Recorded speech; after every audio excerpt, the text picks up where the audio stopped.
fantastic. This is GT racing right now. He's got traction, he's got really outside of both of them! Maloney! Oh, he's taken Anderson! Anderson's up top here! Oh my god!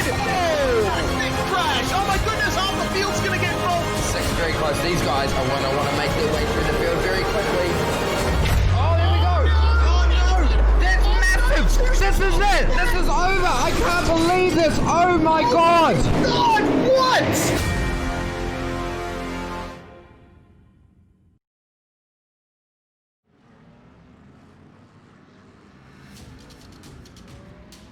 Interlagos has played host to many a Formula One World Championship decider, but it's in the meat of our season here for the Carbon Gaming GT3 E-Series.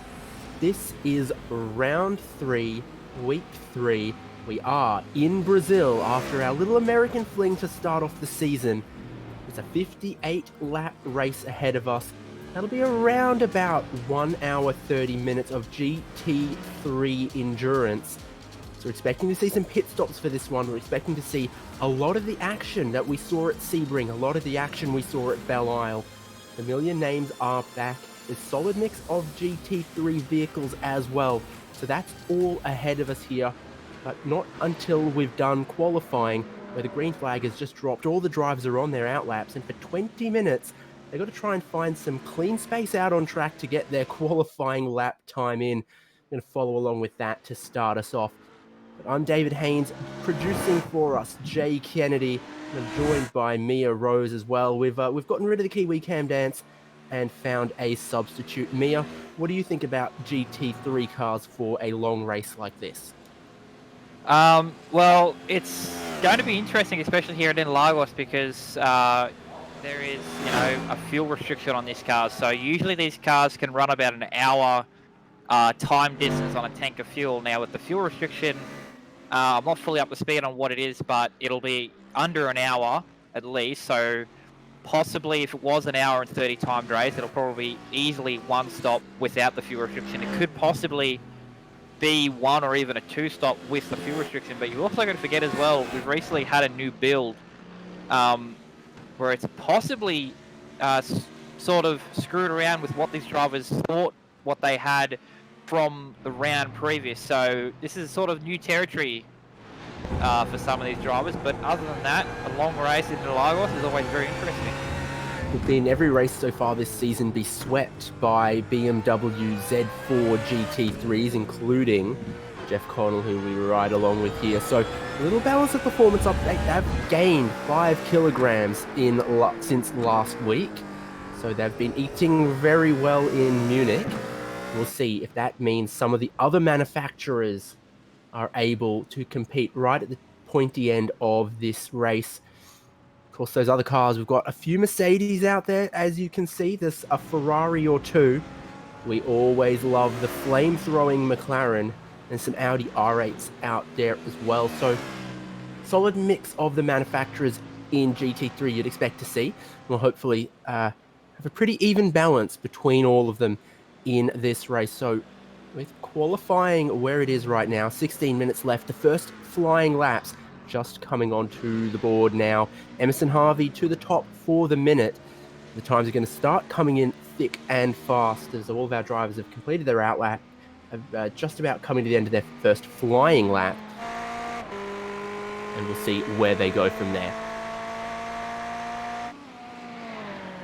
Jeremy Clark, I think that's a slight change of livery for him. I think I'm seeing a little bit more pink on what was previously a mainly blue and black Ferrari. Got the blip clothing on the door there as well. No time yet for Jeremy Clark, but see how the Ferrari will go. Mid-engined V8 compared to the BMW front engine, which is so far dominated.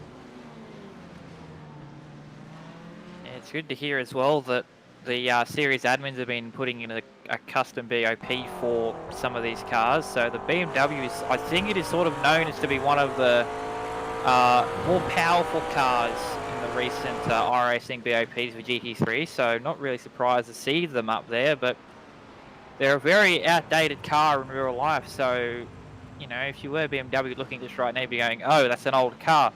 But anyway, as the times are still coming in, they're just on 5 minutes into this qualifying session, so still another 15 minutes to go. Nice, short and sharp qualifying session into a very long race. So focus wouldn't be on your qualifying time, but more on your track position for the start of the race, because that'll be very important. Yeah, 20 minutes is a pretty short session with all cars on track to set a grid. Quite congested out there. And we're seeing the first times from a couple more drivers. Reese Cohen has gone to second, but there's no times yet from Matt Lupino. He was right around the top of the field at Sebring.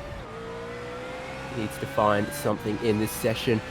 Interlagos, probably a difficult track to bop for as well. I mean, from the pit straight, the run up the hill, very, very long straight, full throttle, and then also somewhat from turn 3 to turn 4. In the middle sector, the middle of the track here, is just twists and turns and up and down hill, and the cars that have got long legs will be good at this part where Matt Lupino's at right now, but the more balanced, more tyre conserving cars, well, they'll be good through the middle sector. Yeah, exactly. It's sort of a car, it's sort of a track that plays a strong suit to a car that's very, very balanced in where it produces its speed. So if it produces speed, you know, in both the twisty bits and the straight bits, it could favour it, but usually, sometimes the car with the long legs will usually get over the cars that have got the legs per se in the corners, because most of these corners here are sort of low to medium speed corners where you don't need a lot of aero load on the car. It's more about mechanical grip. So it'll be very interesting for this race to see how it plays out, the different strengths between each of the cars, and also the strengths between the drivers as well, because these drivers would be, as of now, still either sorting out with what their car has or already used to it by now and starting to get the most out of it, especially during this qualifying session. Yeah, our drivers are locked into their cars for the season, so the drivers who haven't been at the pointy end will probably be hoping the bot swings in their favour. A couple cheeky names out there. Tyler Collins is still the tow truck, and now the paint to match. I don't know how he's escaped Radiator Springs, but here he is down in Brazil, yet to put a qualifying time on. Ben Holiday, also with a little nickname going on there, and I can't help but notice Cat walked across the keyboard for Brady Carr, and that one just kept going. But hey, if you've got all the letters and you paid for them, use them. And also a livery matching the name for Ben Holiday. It's changed from trying to sell furniture to trying to sell holidays, and well, it's probably a tough sell at the moment, but the BMW is not a tough sell because it has excelled at everything it's done, and it's currently still at the top of qualifying here with Emerson Harvey. Yep, only just under a tenth between Harvey and Cohen at the moment at the top of the field, so it's actually really tight in that top 5. Well, sorry, that top 4, only nearly 3/10 separate that top 4, so it'll be very interesting here. As you can see, Dale Breed come through the first 3 corners. Very difficult, especially going to be on lap 1 through that first section of the lap. It's going to be very tight, very twisty, and then you've got this long second straight. So lap 1 will be interesting to see what the drivers do. But at the moment, qualifying is all about getting that 1 lap pace out of the car. Yeah, all about staying away from the traffic, but at the same time, it never hurts to have a little bit of a tow up the hill to the start-finish line. Got to mix those competing desires, and there's not yet been a clean lap time from Dale Brader. Of course, going off track be enough to have your lap time deleted, and I'm wondering around here exactly where you'd push on too hard. Of course, the famous one is always to see Interlagos there between turns 4 and 5. You run over the AstroTurf between the 2 apexes. Sort of like a Portuguese-speaking Puon from Spa. So similar corners, double apex, long corners, and easy to push a little wide in the middle. See Matt Lupino there, gets his first time on the board, jumps up to 5th place at the moment, only just under half a second back from our current pole sitter Emerson Harvey. As we see Cam McDougall, must have the nickname of Lag, but doesn't seem to be lagging at the moment. At the moment he is P18. on the board. He's in the bottom, around about the bottom half of the field. Daniel Yeatman. Hopefully he doesn't yeet into turn 1 at the start of the race today, but at the moment looks like to be one of the only BMWs in the top 10 at 9th as he comes around to end one of his flying laps.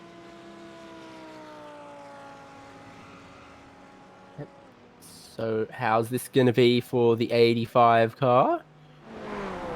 To the line. I think that was an out lap, actually. I think we're just starting a flying lap. So a lot of the drivers finding that a set of tyres, oh, we're not happy with that, whatever's going on. A lot of these drivers are finding that the tyres don't hold on for a full 20-minute session. Your best bet is get out there, put in maybe 2 timed laps, and then go for another set of tyres. So almost everyone has made a pit stop in this session, gone for another run at it. Matt Lupino, Dale Brader haven't. They're still out there since the beginning. There's a few drivers who might have been late to the party as well. Longest I can see running is Jackson Reiner here, who is now on, I think, a 5th flying lap of the session. You can see that the last lap, a 10th off the best lap, and maybe not improving on that one. Decided with 9 minutes left in the session, it's time to have another go at it. Emerson Harvey, though, who is going to stop him? See Aaron Swisek probably getting in the road of someone there as he comes around the, looks like on his out lap here. A very yellow, not really happy with that one. A very yellow car, but are you okay on the side of it? No time for him just yet. He was getting in the way there of Dalton Ellery, I think it was, who looked a little wide through the double right-handers up the hill. Trent Aquilina, no time as well. So still a handful of drivers yet to set a qualifying time. Dalton Ellery, gosh, he was a little impeded on this lap. I guess he's just trying to bank it, get it on the board, and then go from there. No time yet. But then memory serves, in previous races, he's intentionally started from the back of the grid, so I don't know what the tactics might be from the 31 here. Well, he seems to be starting a lap, or finishing a lap. He does finish a lap, but it looks to be a... That was definitely an out lap, sorry, so there you go. But if he does start from the back, he'll probably set a time that will put him at the back of the field. Another one of our drivers who has not set a lap time either in the Audi there. And Harvey, 33.012, clears the field by 2/10 over Cohen. So he's gained some time. He's found some time on the circuit there that no one has yet. So we'll see what he can do, because I think that was his first or second lap on another stint of tyres. So we'll see what Jeff Connell can do here. Just got my eyes on the skies. Bit of cloud out there, and a bit of cloud cover never hurts your lap time.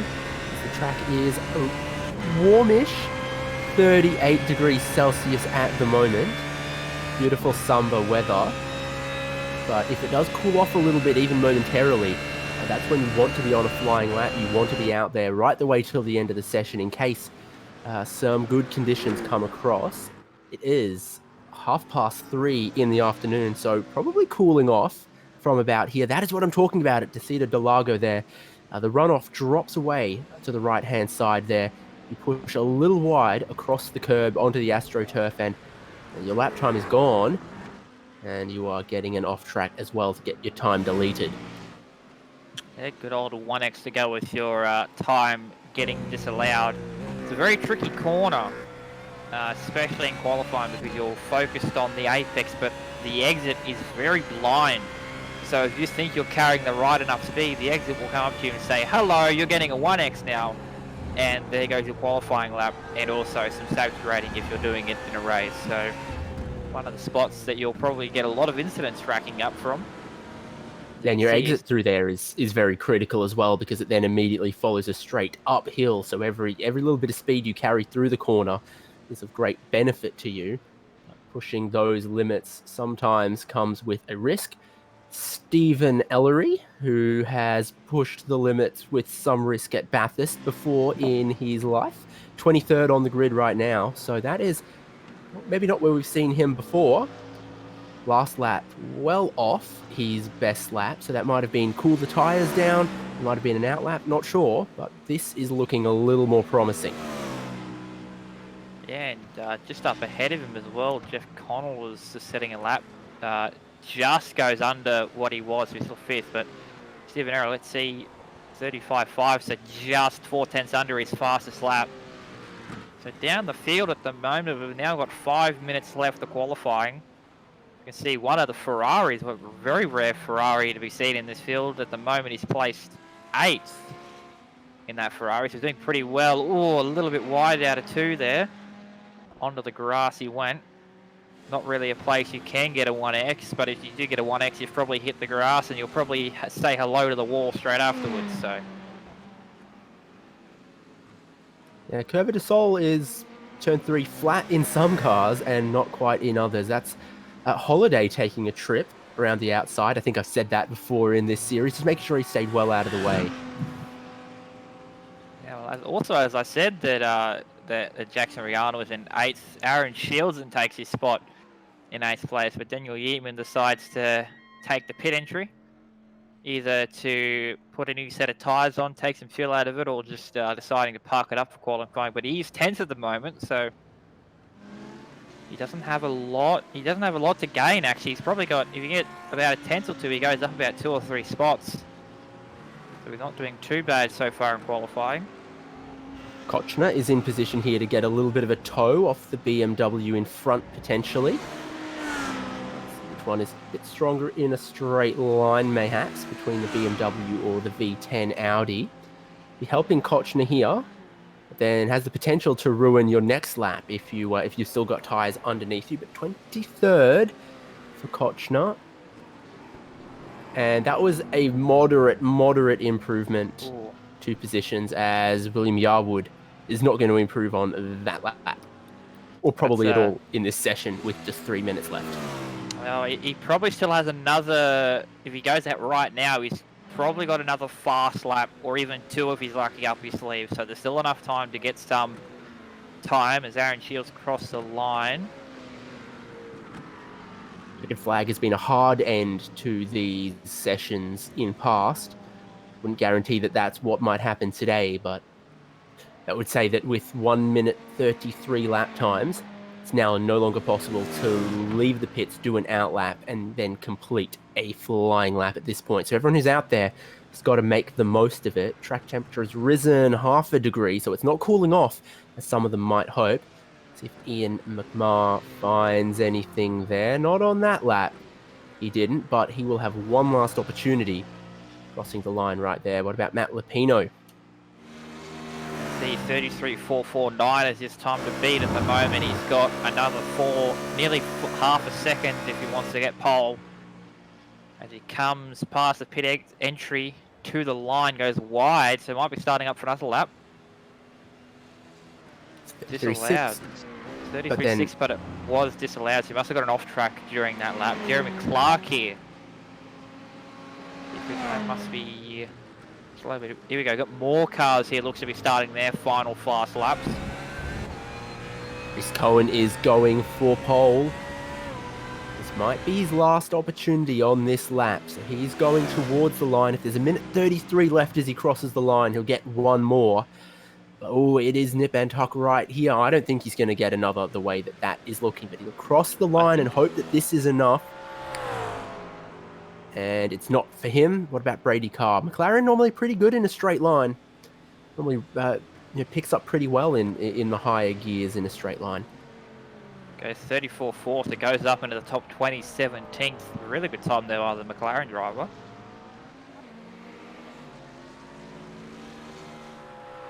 Now I wonder if this is going to be a hard end of qualifying, or if it's going to be where you're allowed to finish your lap. Ian McMahon crosses the line, doesn't improve at all, still stays 14th in that BMW.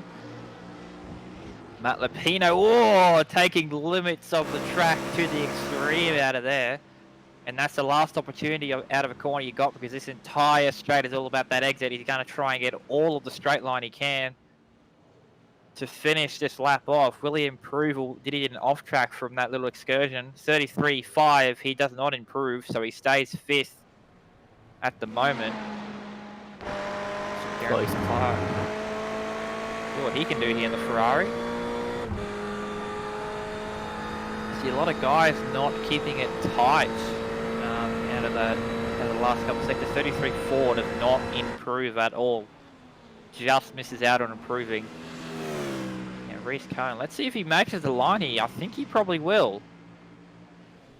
If he's lucky, he'll make it to the line. Will he get the time in? He will 33.3, but will not improve. So every driver on a lap is going to get the opportunity to finish it. With the checkered flag out right now. Reese Cohen saw it, so did a couple of his teammates. Brady Carr going for one last dig. Might have been impeded on that lap, I saw. So that is, for him, not going to be an improvement, only just by a couple of tenths. Mark, pretty neon BMW here, taking Mia's preferred line across the pit entry, which was very popular at the time as well, which is why they reprofiled that bit. And that is an improvement for McMahon. Just a couple spots there to 11th. Now only a handful of drivers left on a flying lap. Dale Brader being one of them in 6th. Yep. Oh, locks the rear a tiny bit, but now decides to back it off here, so pulls out of that one. Let's see what Rihanna will do here, unless this is an in-lap.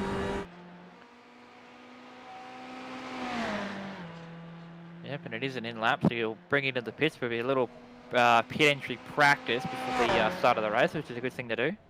Yeah, never a bad idea, seeing as we're expecting 2 pit stops in the race, most likely. Practice that pit in, and again, it's uphill to the commitment cones here. You can brake pretty late, but you never want to brake too late on pit entry and get a pit lane speeding penalty. So knowing the limits, very important to maximizing your time. And that is, speaking of maximizing your time, basically the end of qualifying for almost everyone. Just a hand, maybe 2 drivers still out there, but not sure anyone is on a flying lap. Will be able to improve. So just last minute warm up, last minute practice from a couple, including Ben Stormont in a Mercedes. And then once that's done, we'll bring you the qualifying grid. We'll do that now. Emerson Harvey on pole, because I don't think anyone is going to be able to improve and shake this up. Reese Cohen in 2nd, Jeremy Clark in 3rd, Jeff Connell in 4th, and Matt Lupino in 5th, Dale Brader in 6th, Sebastian Flock for 7th, BJ Kennedy in 8th, Aaron Shields in 9th, and Jackson Rahana, another Ferrari in the top 10, so they looked good in qualifying.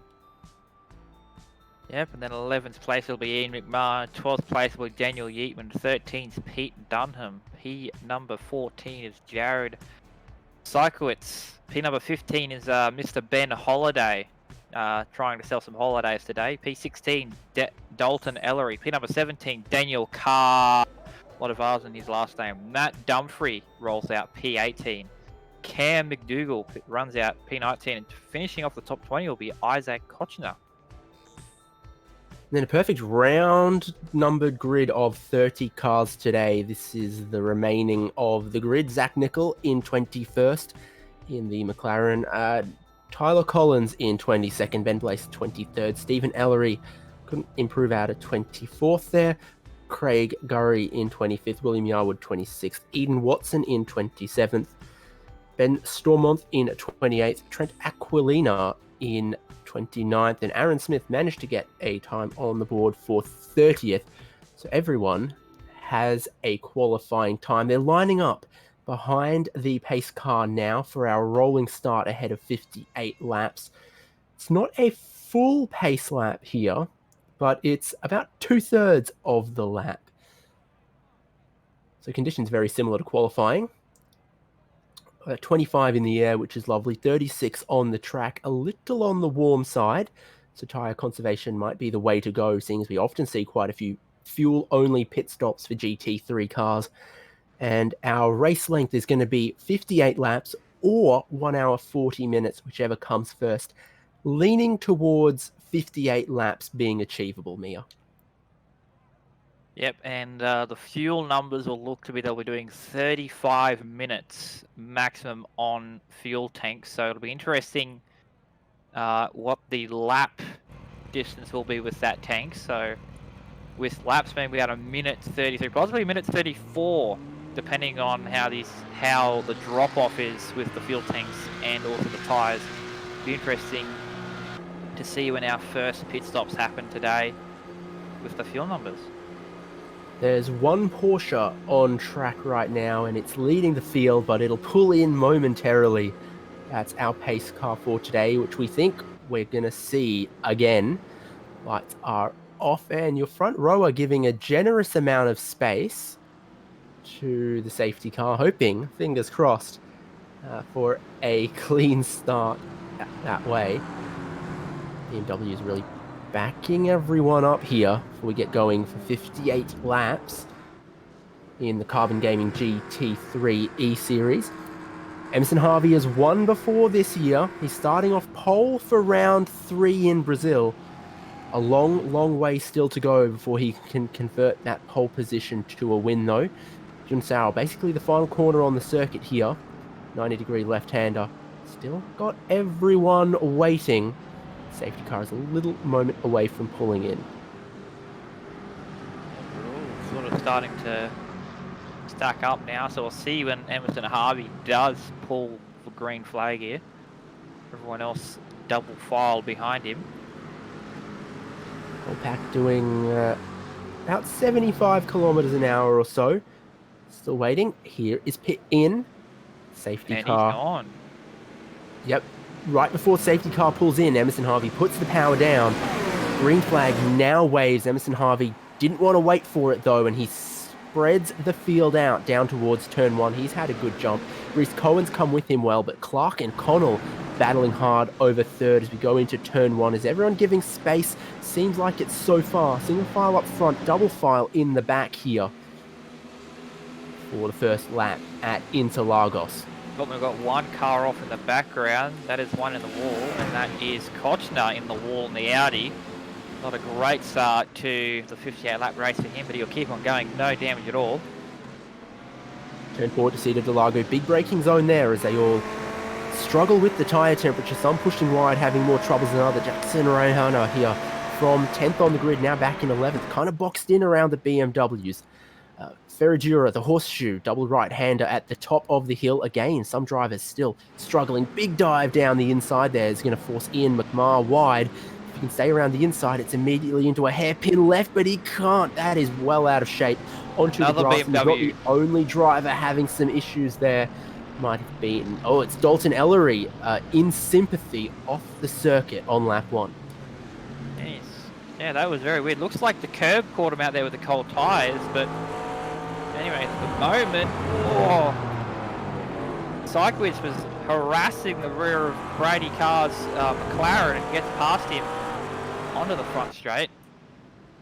Up the hill drag race. This should be a good spot for the McLarens, but we'll see how they go as we're about to complete the first lap.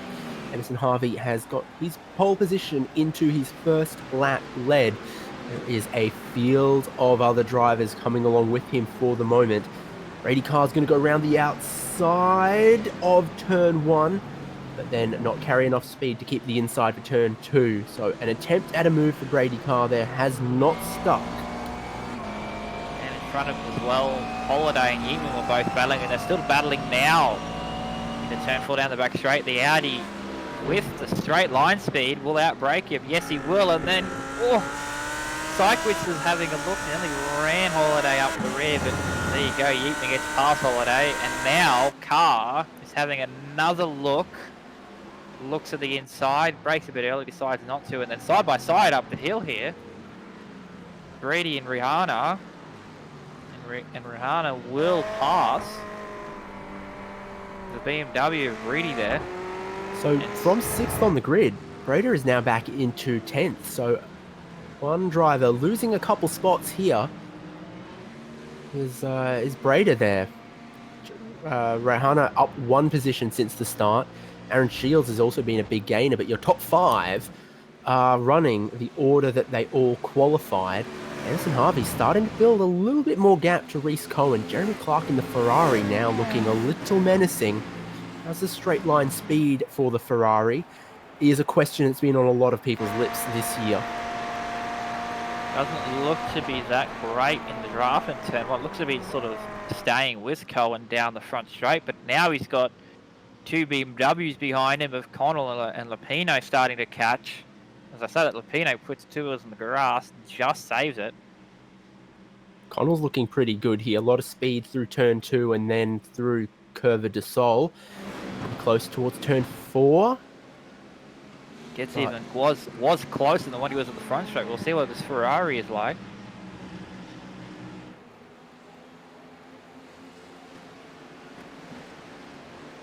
It's also side by side here at the back. Rahana is still trying to get past Brady. Looks like the BMW straight line power is pretty good over the Ferrari. Again, does the same move last that, and then protects the inside from Rihanna. So there you go, copycat move, but defends it now is in front of that Ferrari. Yeah, got that 9th place back now. Had to fight to make sure that was so behind. Holiday blocking out Sikurovitz there, and it's Brady car in the picture as well. So this is forming up a bit of a train here. There's 7 cars or so behind 12th place Ben Holiday. Yep, it's a BMW train, a BMW in the middle, and the Mercedes starting to, well, another one now starting to come, probably an 8-car train in a moment, but you can see Holiday is trying to defend from those swings here. Mercedes pulls out of the draft, pulls beside the BMW, who's going to break the latest, and then Carl's going to probably have a look here at the McLaren. No. Sidesplits around the outside. Won't work though because Holiday had the better line, but has the outside for turn 2.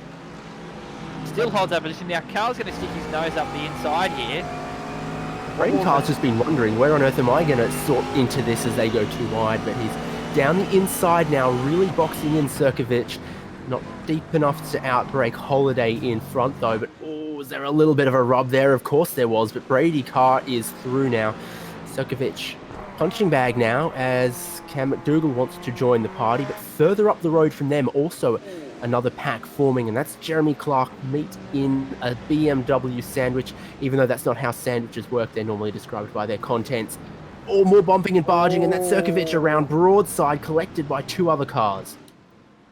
Yeah, it looks like, it looks like they have steering damage too. That wasn't a great hit there for Sirkovic. I think he was turned by one of the BMWs behind him, and the cars behind just could not stop to not hit him. But that pack is sort of now separated after Sirkovic's little incident now. We're going to replay of that one on your screen. Yeah, so here it is. Sirkovic had... Was it Tyler? No, Cam McDougall, I think, back there. Big dive down the inside. Door was well and truly open, but then closed at an inopportune time. Little tap to the bumper is enough to send you around, and then Tyler Collins picking up the scraps as well to jump through, grab a position or two as everyone was spooked or sideways. Drive-through penalty coming in, and who's that for some contact? Car triple Trent Aquilina, who is already well down the order, so that might have been an early sort of lap 1 thing. Trent Aquilina is already deep in the field, now being served a drive-through penalty. So live to the action at the front, where Jeff Connell is using all the track and some to stay with Jeremy Clark, who's kind of dropped away from Harvey and Cohen at the lead. So now you feel like Jeremy Clark under a bit of pressure. Yep, that BMW behind him of Connell and Lapino have all been just sort of staying there and sort of harassing Clark to try and make a mistake for him, but nothing's happening at the moment because actually Lapino gets a little bit wide there, gets some damage too by the look, but also behind Lapino is Shields and Flock. Now they're both, they don't really have the pace to catch up, but if these 3 up front of them start battling, those 2 behind might possibly catch up and make it a 5-car battle. As we come down the front straight into turn 1, Clark still has the advantage over Connell. Big dive on the brakes, closes up the gap, but not enough. BMW's often pretty steady on the brakes as well, so You maybe can come from a little bit further back to be able to make the corner. In that case, it's not worked.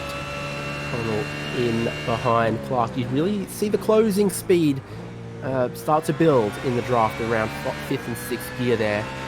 Wide from Clark, but that keeps the speed going. Tidier, shorter distance from Connell. Yeah, I think Clark went a little bit wide to try and give him the speed down that straight, but it doesn't help because Connell is going to be very close to the rear of his car here soon. It looks like car 95, so McDougall does get a drive through for that contact at turn 8, so he gets what he deserves, or he's going to serve the time for what he did. But at the moment, this battle for the last podium place, even though we're still very long way from the end so far, it's being very spicy. With a safety car near guaranteed, I would be serving a penalty like that now rather than later. Some drivers in past been told they cannot serve penalties under safety car, of course.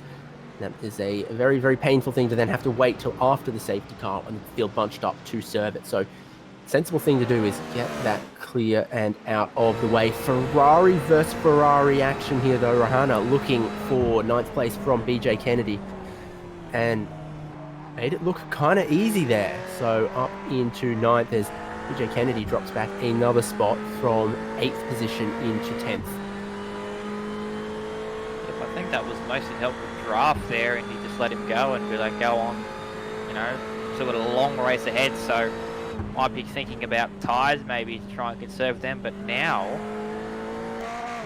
sorry, he's still got, sorry, that's not Rihanna on board, but he's still got Kennedy there behind, but Kennedy might be just there trying to save fuel in his draft, who knows. But as you see there, McDougall has served his drive-through penalty and is now back out on circuit. But this battle for third is still going on now. The gap between these two cars have been very steadily closing up. We're going to replay.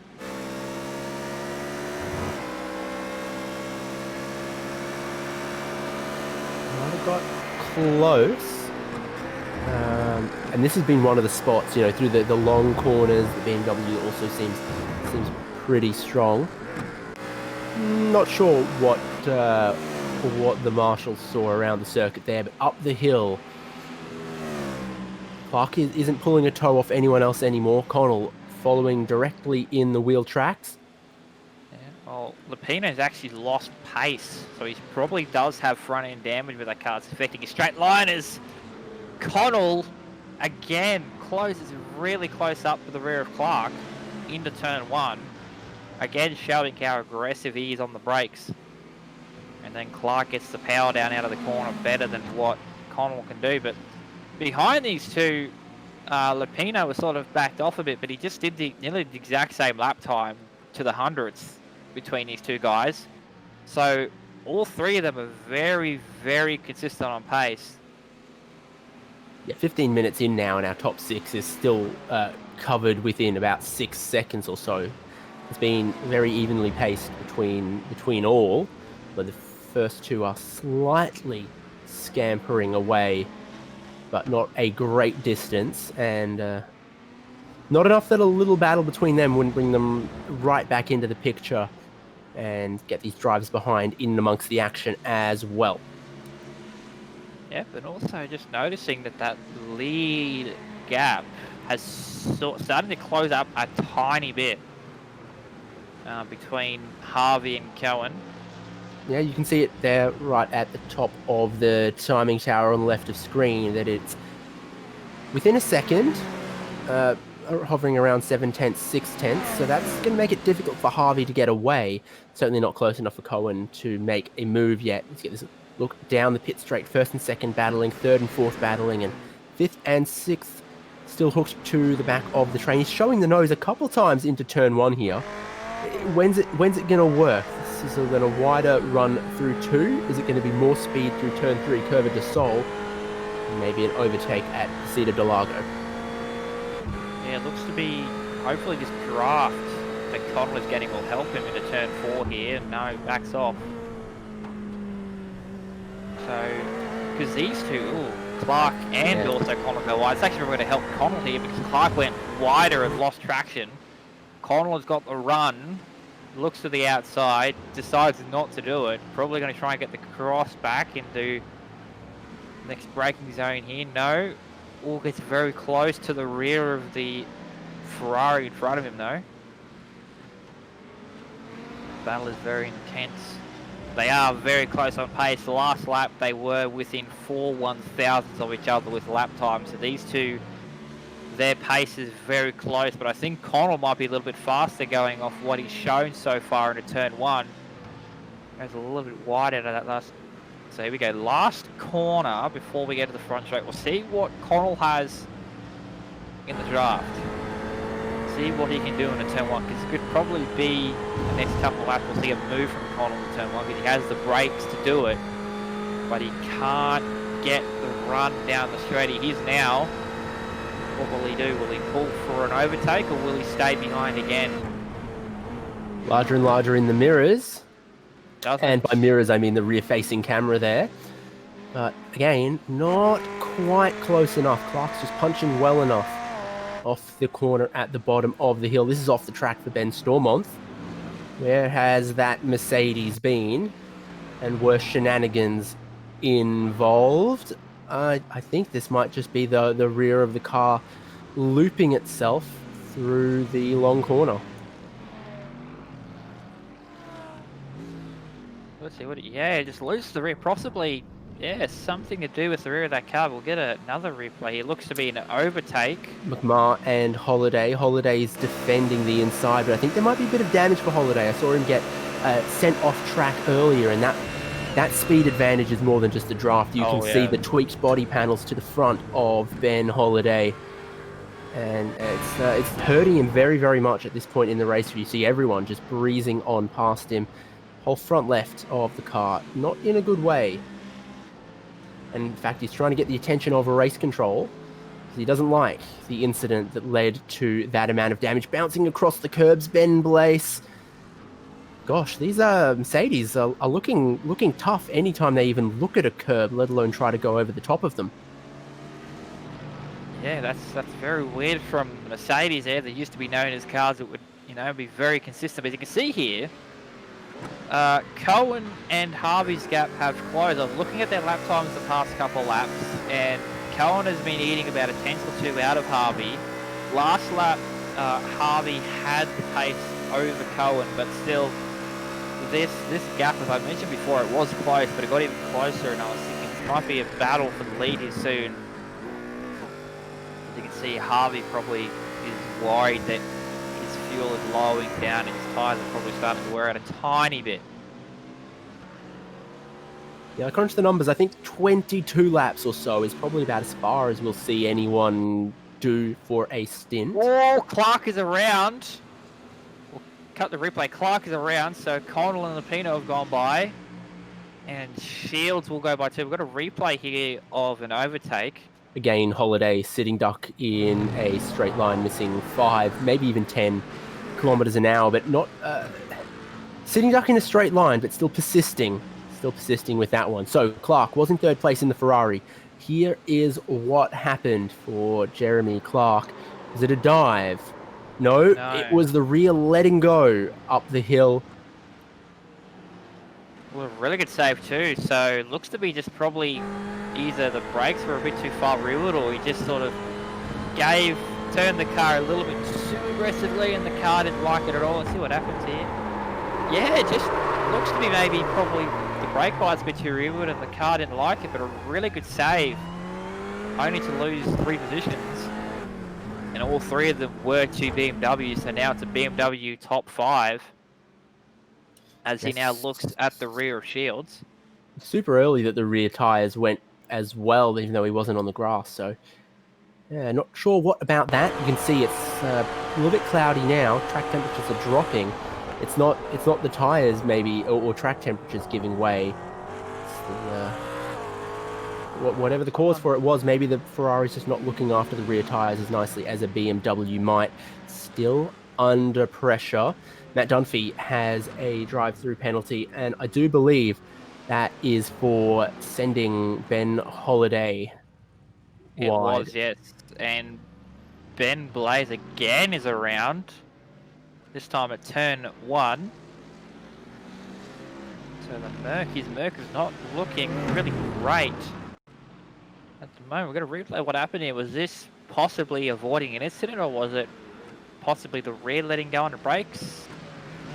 Trying to line up Stephen Ellery onto the grass, and that does not work whatsoever. And it's like that in turn 1 here, where it starts curving a little bit at the end of the braking zone right before the corner.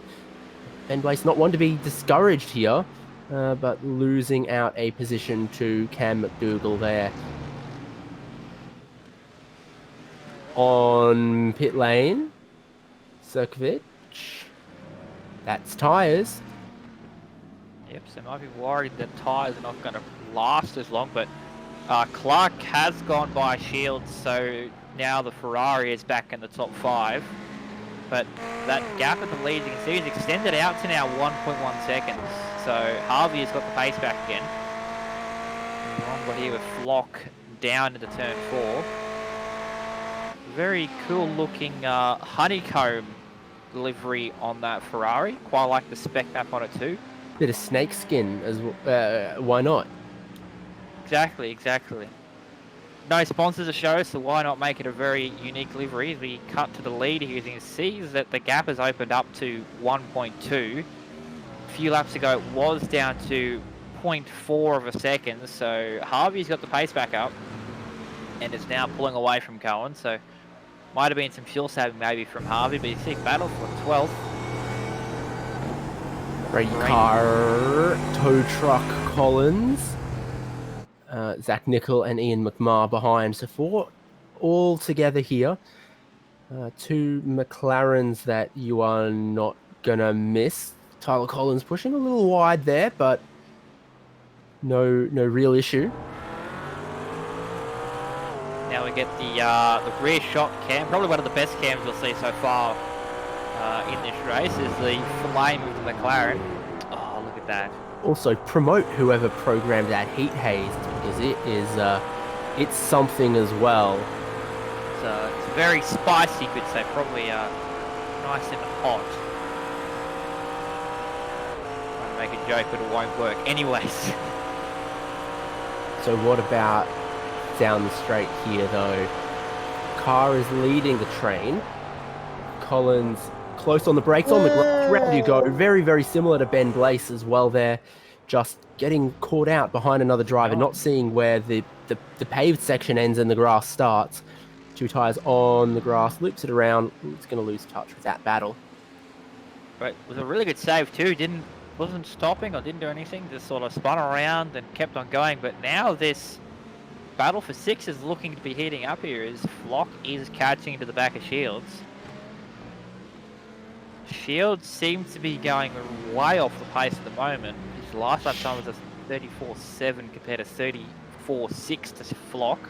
Yeah, Clark's found a bit of pace. Shields has dropped back a little bit. Flock also finding some pace as well. So Shields no longer troubling Clark so much.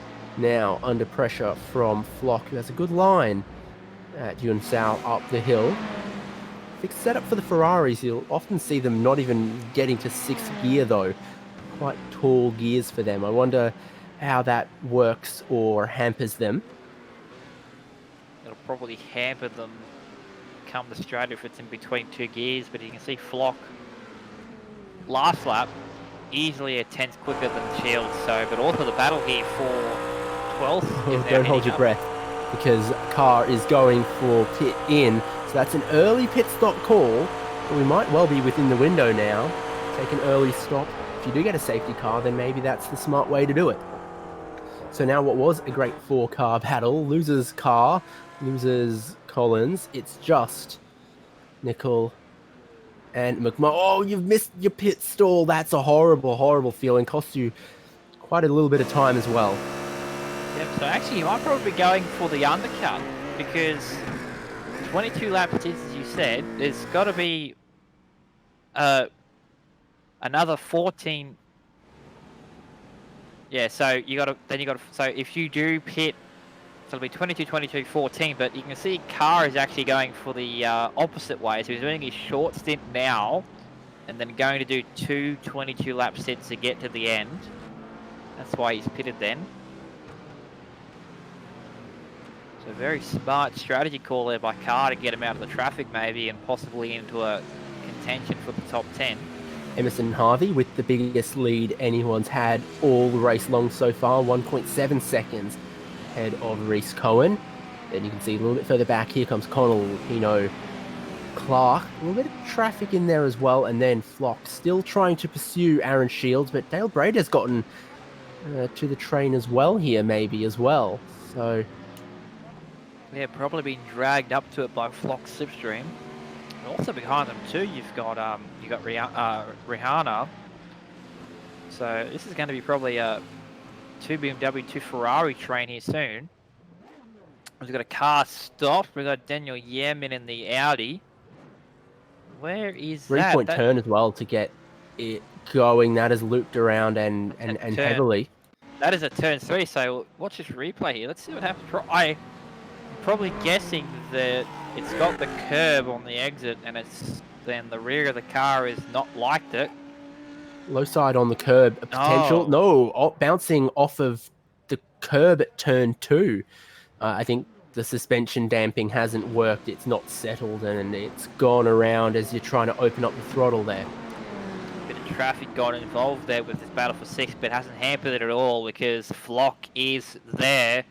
Same thing with Brady as well. He is right there in the thick of it, so it's going to be a 3-car battle for sure here soon. Now, actually, Brady's last lap was pretty quick. 2/10 quicker than Flock, 3/10 quicker than Shields. So you can see why he's caught up pretty quick. He's got some pace to that car. Now, Double draft never hurts either.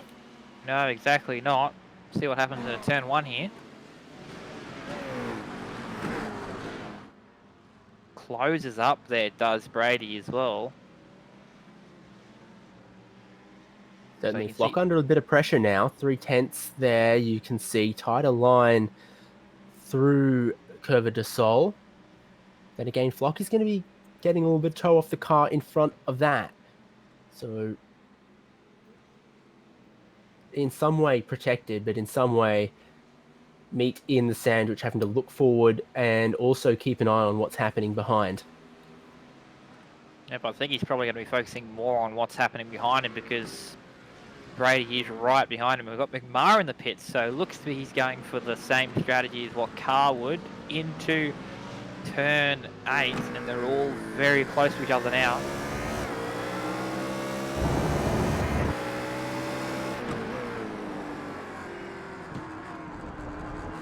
Long and slow corner puts a premium on the grip at the front of the car. Here we go. Let's see what happens here because they're all very close to each other. So we'll see what happens. We'll see if Flock will get a pull with the draft. Same with Brady too, because Brady's got that double draft advantage. Oh no, he's actually defending Flock. He's defending from Brady, but that's going to open him up. No, because Shields is pitting. So Shields is in, but now Flock is going to get overtaken by Brady into turn 1. Easy does it. BMW back in front of the Ferrari. And pulls away out of turn 2 and 3. So now Flock has got to worry about Rihanna behind in another Ferrari. Having got the car facing the right way around, Daniel Yeaman did need to worry about Tyler Collins, but instead, another driver making pit lane rather popular right about now. They've still got a few laps, but the end of next lap would be 1/3 of the way into the race. So if you were dicing it all up evenly, that's about when you'd stop. Some might go a little longer, but some in traffic are obviously deciding to pit early. It's Jeremy Clark, the Ferrari coming good now, deeper into the stint. Maybe as the fuel burns off. Lupino wide. That's not pitching outside off stump. That's definitely bowling a wide for Lupino. Yeah, bowling a wide and Mr. Mr. Clark behind him was wanting to bat that out for a 6, but couldn't do it. But he was right on the rear, out of the last corner, right behind Lapino. So will any one of these two pit? No. So they're going to stay out. So they're probably going to extend their stints out to the maximum of 22 laps. Clark very brave on the brakes, taps Lapino mid-corner to say, hello, I am here and I want your position. But the more they battle, the more they'll screw up. But you can see there as well, Flock and Rihanna are now in the pits. So they're probably splitting this up evenly too. But you see in front of these two battling drivers, there is traffic. So this is going to affect them in the next lap or so. And I honestly do think that Lapino's probably got some front end damage to that car. And it's not affecting him a lot. It's just affecting him to the point where it's bringing Clark into the action. And as you see, they're up to the traffic right now. Very well might have driven the pit stop strategy decisions of some others. They get by now, but there was a little bit of waiting. Oh, another little tap at the bumper from Jeremy Clark. Not sure it's intentional. And Lapino has carried on uninjured both occasions. I think it's probably an understanding then of where they are, braking it again right on the rear. So I think Clark has got the power under the brakes, but it's sort of not noticing that Lapino's not really got that power under the brakes as well. So as it comes to the middle of the corner, you see them both sort of back off. And who's in the pits? Lapino's in the pits. Clark stays out.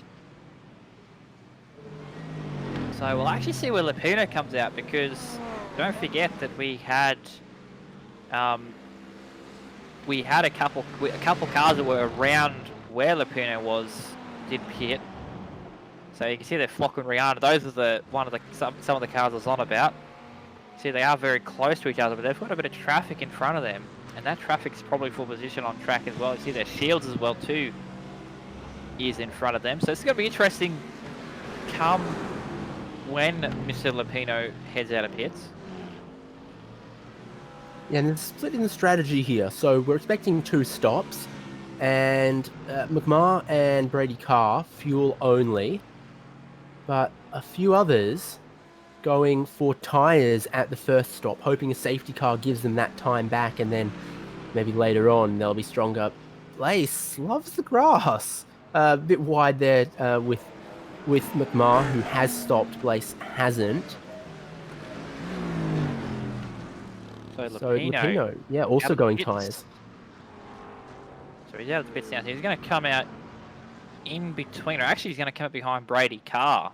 Oh no, sorry, he's going to come out in front of him. So there you go. So he's going to come out ahead of Shields, and also Rihanna, and Flock goes a bit wide out of turn 2, but Leader on the lane, Emerson Harvey, and Reese Cohen from second is going to follow him in. So that is first and second after 21 laps. Jeff Connell will carry on and inherit the lead, but by my numbers, probably only has 1, at best 2 more laps in him. Clark in the Ferrari carries on, so too does Dale Brader, but what are Harvey and Cohen going to do? Are they going to try to maintain that track position and take fuel only? Are they going to try to strategize this 58-lap race by taking tyres early? I think, well, that's definitely tyres from Harvey. What about Cohen? Tyres as well. So first and second decided the best way to go about this is to take tyres at the first pit stop. Unless they're thinking tyres won't last, or they'll only just last a stint. That's why they're taking tyres, and they're sort of going, we'll take the time loss for the time gained with fresh tyres. But it doesn't seem to be that big of a difference, because they're only lost about a second between the start and the end of their stints in terms of lap times. Harvey's out, and so does Cohen. So Cohen had a bit of a slower stop. Will come out behind Harvey. Reese Cohen demonstrating that the pit exit here is a corner all to its own and a challenge of its own. He on cold tyres tried to navigate that pit exit. Jeff Connell, how much longer is he going to go? Is this going to be as far as anyone travels? Indeed. So pit in. comes Jeff Connell. Oh, we've got a spin. Yemen is spun at the pit exit. A little bit of damage. Oh, no. Nearly collected someone as well. I think they were on their pit exit, but gets it back going again. Looks to have some damage. Especially on the rear wing there for the Audi, you can see a tweak to the left-hand side. I was talking about the challenge of the pit exit on cold tyres. Daniel Yeatman, I think, is going to demonstrate that for us. So Probably a slightly narrower corner than Curva de Sol. Finds the grass on the inside is what sends him around. Wall on the inside, wall on the outside. Yelch. He actually does well to sort of not get in the way of anyone else there. So we've done pretty well to keep the car out of the way, but sadly getting the grass there and getting the wall as a result. Zach Nickel, though, is going on, probably going to do another lap. Big McLaren fuel tank sees Zach Nickel continue. Jeremy Clark has gone fuel only, so he's going to rejoin second place in this race because we've seen tyre stops from Harvey, Connell, Cohen, Brader, and others. So interesting call on the pit strategy from Jeremy Clark. Emerson Harvey was your leader. Now in fifth, will probably be fourth once everyone has pitted. That is interesting. BJ Kennedy also going fuel only. And Matt Dunphy in third. I'm getting confused seeing a pit stop, but actually that's just serving drive-through penalty earlier, and Matt Dunphy has not made a full service pit stop yet. So there is the different sizes of fuel tanks across the different cars. The full capacity of the McLaren is 130 litres. It have about 52 or 53% of that for this race. But it is, surprisingly for how much flames it throws, a relatively efficient car, also equipped with the largest tank. And it's larger, but it is not infinite. Yep, that's the sad part about it. But oh, I think he might have sped there in pits, but gets it in the pit lane anyways. We'll see what happens with Nicholas. You can see Dumfries is also into the pits for his first pit stop of the day. Second time on the lane, first time in the box is for what is going on for Matt Dunphy. So Jeremy Clark now inherits the race lead. Handy margin over BJ Kennedy, who took the same strategy. And then 5 seconds behind that is Emerson Harvey on a new set of tyres that he's probably carefully bringing in right now. But then we'll see what the lap times look like once those are warm, because he currently holds the fastest lap of the race of 1 minute 33.4. Is that the kind of pace we're going to see through this stint? So Dumfries does not take tyres. Nickel does, though. So this is interesting because they might be still worried that tyres are not going to make it, but at the same time they might be putting tyres on now to get them to the end. So we'll see what does happen, because it's going to be very interesting come the second stop. If you went fuel only at that first stop, what you're gambling on is the safety car falling in a window where you can pit and get to the end, probably. Brady Carr, ooh, challenge from Jackson Rihano, who gets down the inside. There's a big wiggle coming over the crest at the top of the hill for Carr, and that is the only invitation that was necessary. A little bit of traffic for them once again, but that doesn't really play into it. So Zach Nickel, that's why he was stopped there, so he didn't get a speeding pit lane penalty. I thought he did, because he sort of looked a bit... He did look a bit fast there into pit lane, so he's going to pick up penalty. He will lose time, including with that tyre stop. But yeah, it's interesting, because if you take tyres now, you're sort of hoping that they will get to the end. But the guys who are going to take tyres in their second stop probably are hoping that the safety car comes out to put them on the tyres. So, but then as well, they'll also have fresher tyres to the guys who took the tyres now at the end of the race. So it's sort of, you know, what strategy game do you play with your tyres and your fuel, and do you want to risk guessing when the safety car comes out, because there is the big possibility of one, but no one knows when.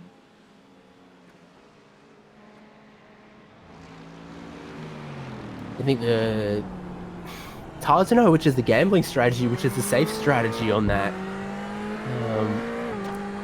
If there was a safe strategy, you would be just taking tyres every stop, because no matter what, because there will be a safety car. If there is a safety car, which a big probably there is, then you're not really losing anything, because you're still getting that sort of all the fuel compressing together. And as we say that, safety car right now, just after everyone has pitted. So what are people going to do? Are they going to top off under safety car? Are they going to stay out? Well, here is our Porsche safety car once again, far more delicately than Daniel Yeaman. It navigates pit exit in the search for our leader, Jeremy Clark. Now, I had seen just before this happened, track temperature is cooling off. A lot of the drivers who took tyres had been bettering their personal best lap times. So new tyres, drivers were going faster. All of the time and track position Jeremy Clark had gained by going fuel only now evaporates as the whole field compresses behind the safety car. Jeremy Clark, a little bit of traffic, and then BJ Kennedy, Emerson Harvey, Reese Cohen, Jeff Connell in there. Wow.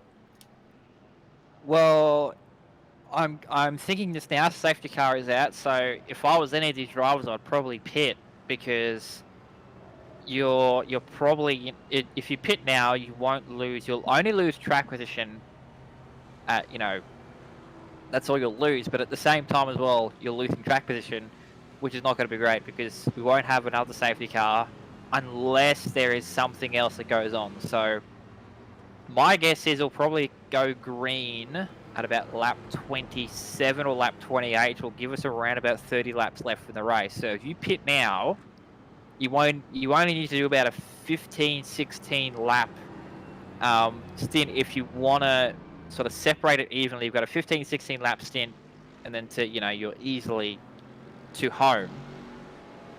But you cannot do 30 laps on one tank. So all the cars between Jeremy Clark in first and BJ Kennedy in second being waved around pace car before we get to pit in. So those drivers right at the back might consider topping off the tank, I think. Well, we'll see what. Well, will anyone in the top 10 do so? We'll see what happens here, because if you want to play it, so anyone who took tyres would be lucky, because they don't really need to pit. But if you didn't take tyres, you'd be thinking, do I want to take tyres now and then use them for the rest of the race? What do I do? So we'll see what happens here. Probably no one is going to pit. Barney's been working on his Brazilian tan here at Interlagos. Looking good with the yellow flag. As we say that, Brady Carr is in the pits. Same thing with a couple others at the back of the pack. That would be Holiday, that would be Yeaman, that would be Tyler Collins opting against the pit in, despite being in the lane. Learned anything from Formula One, it said it's legal to be in and jump out, but not legal to be out and jump in across the white line. Not that that's particularly well enforced here, but nonetheless, he thought about the pit lane and decided against it. It's going to be interesting to see what... I would have a guess and see if these leaders pit this lap, but they all look to be saving fuel. So they're all trying to see how long they can take this next stint to see how long their last stint will be. So going off a 21 lap stint, if we go green on lap 28 or 29, you'll have about an 8 or 9 lap stint at the end if you take it. A 10 or 9 laps, a 9 or 10 lap stint, sorry, at the end if you take your tank now to the end. But that's going off the case of if you've saved enough fuel now to do that 21 lap stint. So it basically is the case now that everyone's still going to need one stop to get to the end from here, whether they top off under safety car or not. It just boils down to how valuable do you find the track position. And I think everyone in the top 5, top 10 the exceptions of those we saw just pit, have decided that the track position more important than saving, be it 5 or 6 seconds in their final pit stop.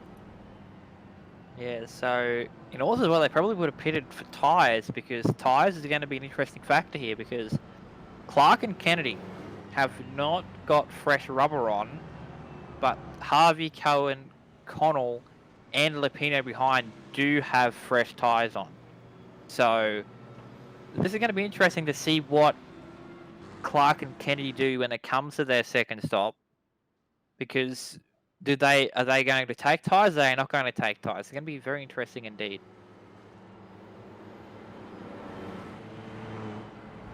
Everyone who we saw jump out of line into pit lane, that bit was Holiday, Yeeman, and Carr.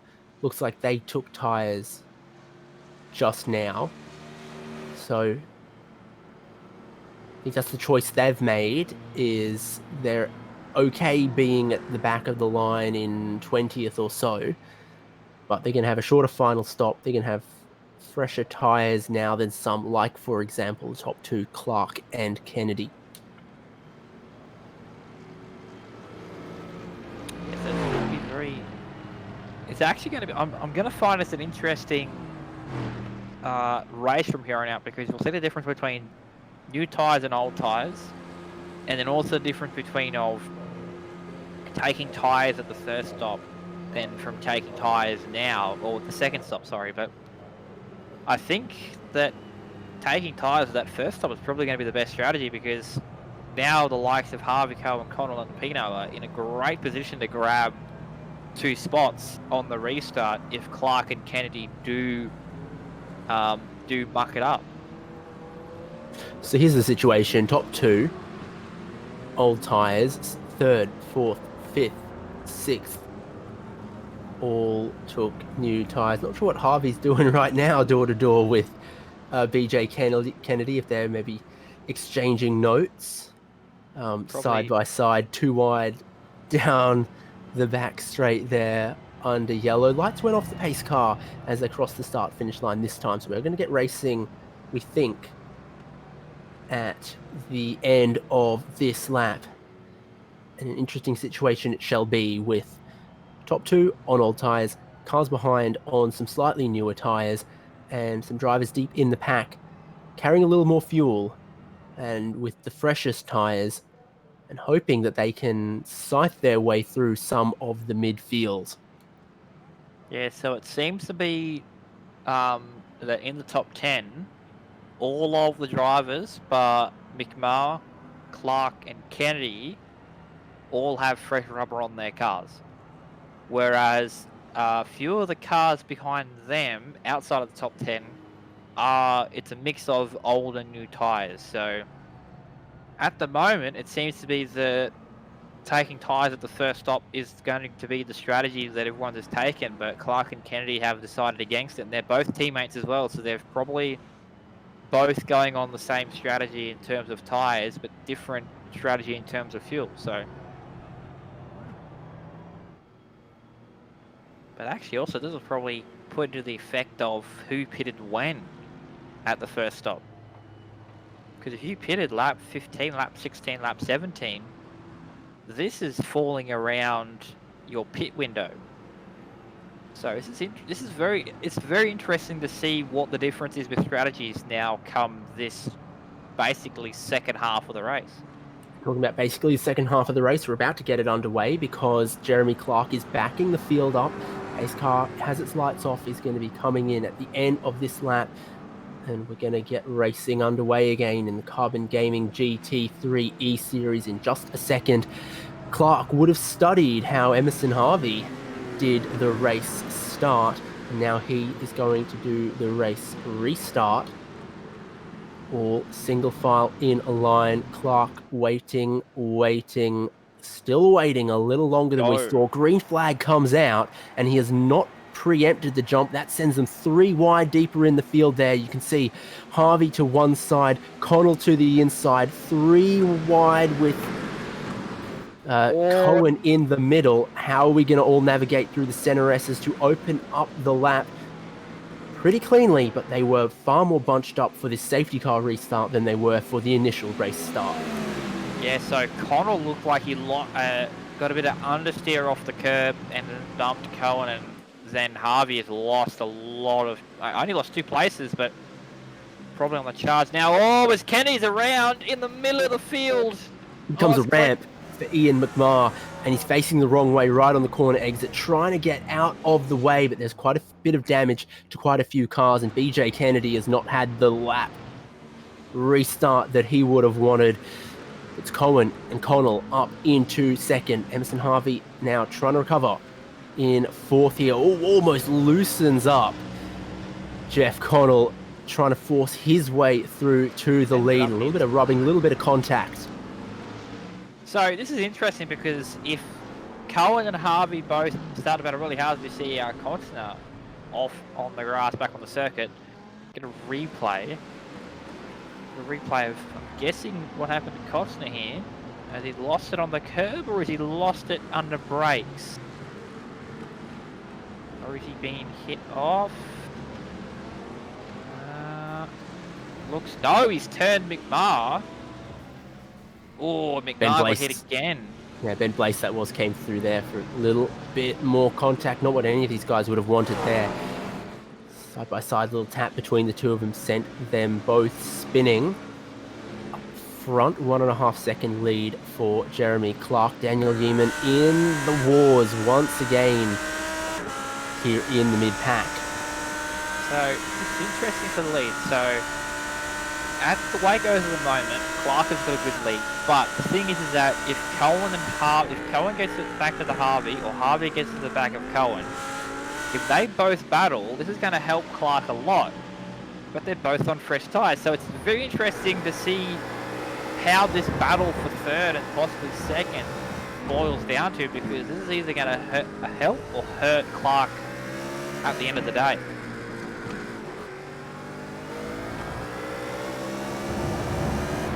Harvey's lost a little bit of touch with Reese Cohen. Jeff Connell still monstering here. Behind them, problems for Aaron Shields. He's just gone and lost 3 positions. He's off the circuit. He's rejoining now, but he... got a bit of contact as there's more contact game between Harvey and Connell. They've really brought the intensity back after this restart. Cohen has caught up a lot to Clark, but now Connell is on the rear and absolutely stiffened the exhaust tubes there of Harvey. Looks to the outside, looks to the inside, looks again to Harvey, the fence. Connell up the inside, clears him clearly, but now Harvey's got the run. Out of turn 2 through turn 3, looks to the outside. Probably won't get the run, and now Pino's probably hoping these two start the battle even harder, because it's going to help him catch up. Harvey catches up, concerned for will he do? Nope, just lets it off a bit. So you go, Connell into P number 3, but at the back behind, still battling. Yeanman has now gotten to 12th place in that Audi, so he's got that car fixed up after his little pit exit incident. And back up to P3 at the moment. Connell is defending hard from Mr. Harvey behind. Safety car did wonders for Yeaman because he got a new set of tyres, he got some repairs done, and now he's, well, trying to cut through the field in places, as is Emerson Harvey down the inside. Little tap on Jeff Connell, eases him out of it. That is some stock car short track stuff. That is Emerson Harvey to try and get himself into 3rd position. Everything else wasn't working, but is race control going to consider that fair game? Yeah, I was about to say, he did give Connell a tap at the corner before, but that was mid-corner that time. That was sort of dive, and I was going to move you out the road, but so race control thinks that. We'll see if they want to let him redress that position back, or just give him a drive-through penalty. That's probably a redress more than a drive-through. Connell in the draft, though. On the brake, he's been really good on the brakes in the turn 1 today. Gets up close and personal with the rear of the car, but does not get the run out of one. But you can see up front, you can see on the leaderboard, it's now down to 0.7 between 1st and 2nd. And it's probably going to start closing even faster as we continue on But this battle for third is still on, and it's still heating up. Lupino behind are just looking, waiting for a chance for these two to sort of stuff themselves over. He's not really catching it all to the two in front. If for Reese Cohen, honestly, these two battling behind lets Cohen have a good chance at trying to grab the lead from Clark. The middle sector where it's hairpin, hairpin, hairpin.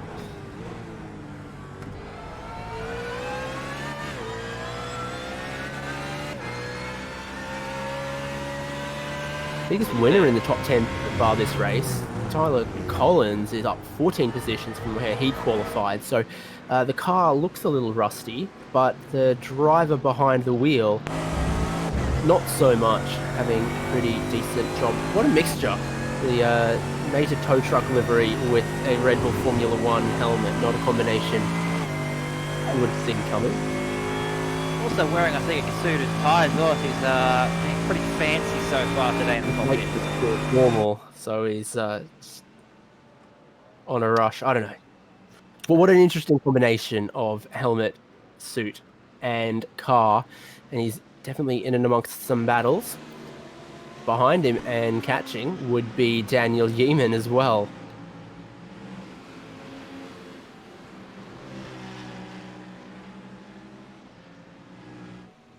All right, so you can see now the leaders have, well, Cohen has caught up big time to Clark. Precious little in it now to be just 3 or 4 tenths. Clark maybe starting to feel the struggle of those tyres now. They've done 32 laps. It's getting towards an hour. The sun comes and goes. Reese Cohen's tyres just 11 laps old, so about a third the age at this point. The BMW also looked like a good car to have on new tyres. The Ferrari maybe hasn't been quite so good on the older tyres. So, as of now, get home lap will be in about 6 to 7 laps time. So it'll be around about the end. It'll be around about lap 38, lap 39 is where you'll probably see a few drivers start to think, okay, should I pit now or should I wait? But I think with Clark, it'll probably be, oh, look at the amount of braking power Cohen had there on the fresh tyres compared to Clark. Just gained so much time into turn 1. Like I was saying before, it's probably with Clark, you'll start thinking now, should I pit now or should I wait and see what happens? But I think Cohen's looking a little bit feisty that Clark might not be able to hold him off for very much longer. If you're at the lead and you're trying to manage tyres, I imagine you go as long as you can, keep the car light as you can to reduce the wear on the tyres, reduce the effects of the old tyres, and keep the track position, because since the safety car restart, obviously clean track for the most part in front of these guys. Eventually the traffic will start seeping in, but track position, where you want to be with the older tyres, no one's going to get away from you so long as you can keep them behind you, and that is a big if you can keep them behind you. You can already see defensive in places from Clark because he's acutely aware of the superior braking performance that Reese Cohen has demonstrated. Yeah, so also that incident between Connell and Harvey is going to be a post-race investigation according to race control, so that'll be very interesting to see what they think of that. If Harvey did push Connell out the road by accident or on purpose, if it was on purpose, that's probably a post-race drive-through. But you can see Cohen is, again, on the back of Clark. What will he do in a turn 1? Looks, nearly had a nose in there. Gets very close to the rear of the Ferrari, but does not get him this time around.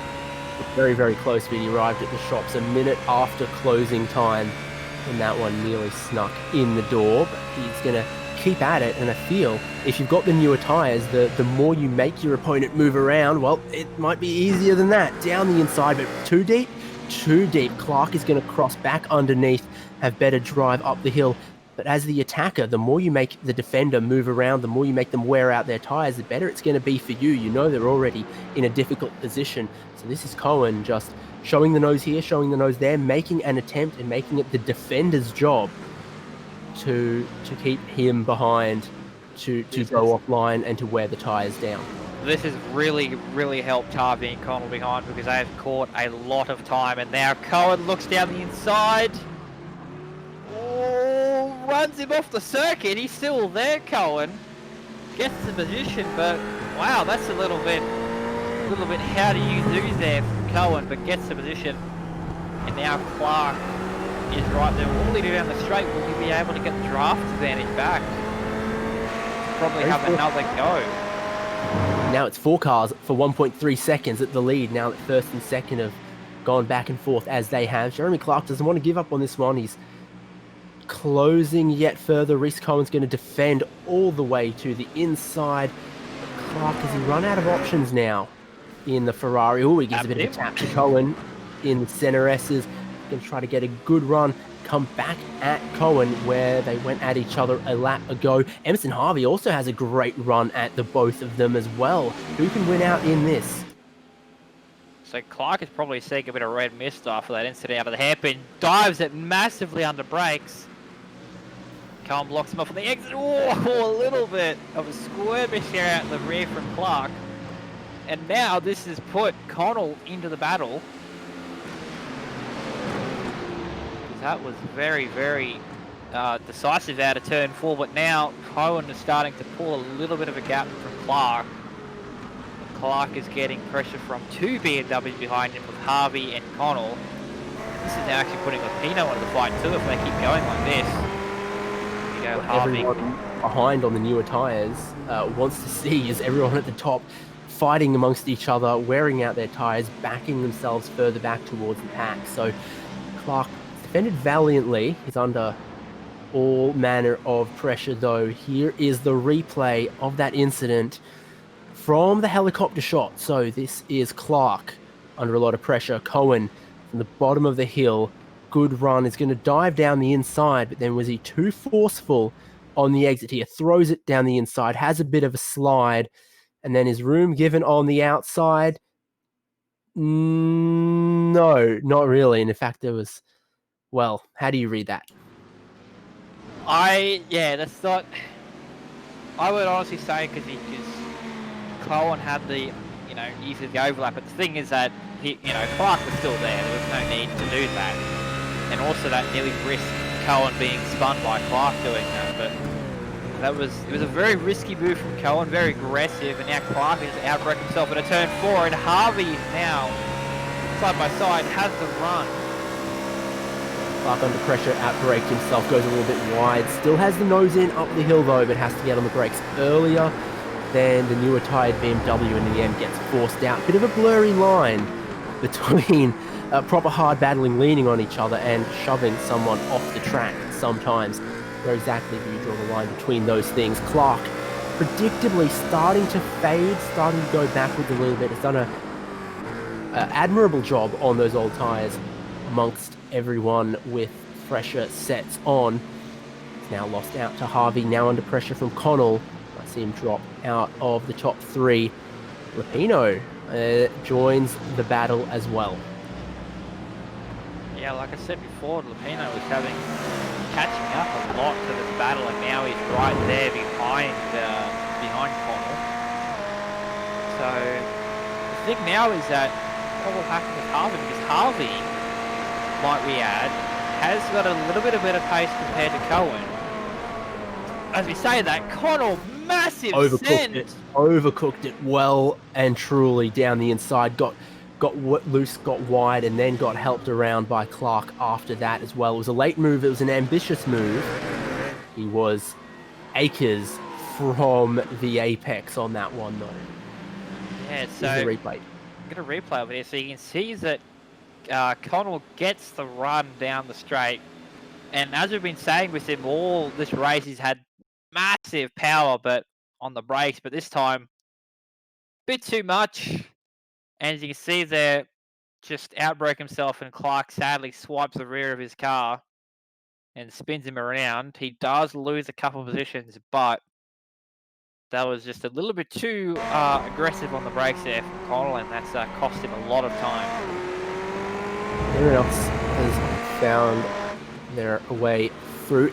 Filipino also through as well, and now it's Jackson Rahana and Dale Brader worrying Jeremy Clark as his tour backwards continues. Fresh tyres from those two behind as well, so it's starting to very much appear that those who took tyres at their first pit stop and lost out a little bit momentarily were then very much rewarded when the safety car came out just a couple of laps later, because now it's not Ferrari versus BMW, it's Ferrari versus Ferrari, and the difference is the tyre life. And Clark is seeing that get home window, as you described it, open. So that makes him the second driver to pit 4 tyres. Because you don't know he's taking tyres yet. Well, true, yeah. He might not be taking tyres, but the thing is that Flock is also pitted. Brader on Rohana. Now the leading Ferrari, the BMW, just down the inside. No. By the time they get to the braking zone, it's side by side. Right. Clark had it. Okay, so Clark had a drive-through. So that's very peculiar. So that's okay. So that's either caused by an in-game penalty, or that's weird. That's come down from race control. It has, or have I not? No, I do not see anything from race control, but that's weird. We'll probably we'll go look back and see what happened with him, but very weird. So that's cost him even more time to the leaders. Connell, another big dive. This time it looks like it might stick. He's going to have to go down the hill around the outside of Rohana. Managed to do that. Not sure the outside's where you want to be. Down here, still side by side. I've seen this happen before. But the traction around the outside works for Connell. Yeah, Connell showing his pace and experience there. Getting by the Ferrari. We'll cut back here to looks to be Demon, McDougall and Dunphy is the 3 in the train here right at the edge of the top 10. We get promoted because Rahana is on the lane. McDougall looks like he's going for the lane as well. Jeremy Clark is in the lane. So a couple of drivers are maybe covering off the possibility of another safety car by getting their service to get them to the end. Yeah, so it's had another penalty pop up, and that looks to be for car 95, so he's just boxed.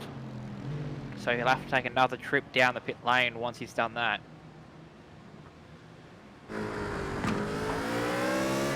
battle for P1 is now on for it because Harvey has caught up to Cohen. And Harvey has got the pace last time around 3/10 quicker than Cohen. So Harvey wants that lead back and wants it now. But this last stop is going to see what happens here. So who's going to pit first? Who's going to be the first one to blink out of these two? Both of them are 19 laps into their stint now, and some of those laps were behind safety cars, so probably still 5 or more laps of fuel in the tank for them right now if they topped it off all the way to the brim at their first pit stop, which I imagine all of them would have done.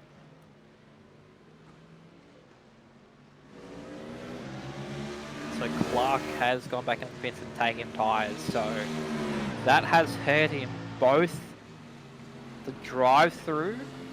Possibly we still don't know what that is for. Probably we'll find out later what it was for. And now he came back in the pits, got tyres, but now this battle for the lead is getting ever so closer because Harvey wants that lead, but at the same time Cohen wants a 2 for fresh air. He's held up for too much longer. You imagine Harvey might consider taking the pit stop rather than following along behind. Now going to have a little bit of traffic just up the road from them, as well as some more drivers are probably going to appear there after they make their pit stops. No issues there whatsoever. I don't imagine both of them doing exactly the same on strategy. Cohen might want to outfox Harvey. Harvey might try for an undercut or something for some clean air. We'll see what happens here because this is We'll have 18 laps to go this time by. You can easily make it from here on out on a tanker field. He's going to be the first one to blink. Well, Not I Harvey, thought because Harvey was Harvey- thinking about it, but he's just going for the line down the inside at turn 1. And that's worked out pretty well for him. How's he going to go through the apex? Kind of parks it on the apex of 1. Gets a good drive off 2. Cohen could still come back at this, but I think that was a pretty clean, pretty tactical move from Harvey. Yeah, it was very much so. But now Cohen's having another look at the draft. Into turn 4, does not hit the brakes. It's not. Kind of backed out of it, I think. Might have realised it's not the most sensible thing as they're approaching their pit window, as some other drivers behind might still be able to catch them. Mr. Flight Center himself on pit lane as yet more drivers take their final stops to cover off and get them to the end. Connell and Grader yet to make a final pit stop. They're battling here 4th and 5th. This is it, actually. Oh, and we've got a There's car an around, issue and that's for Craig. Craig Gurry. Indeed, in the Mercedes, teammate to quite a few Ferrari drivers, and he is not happy with what's happened there in the Center S's turns 1 and 2. Jackson Rehana behind had already stopped. We know that. Probably being Trying to off- go around the Yeah. outside there. Oh, that's Well, Max Verstappen and Esteban Ocon in the Center S colorized 2020.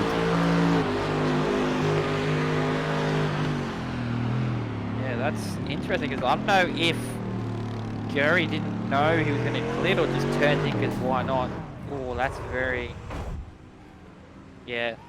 Like the incident that happened here in F1 about, what, 2 years ago? 2 to 3 years ago. It's another very hard call to guess. Oh, I would probably say that is a very just self-penalizing maneuver, but...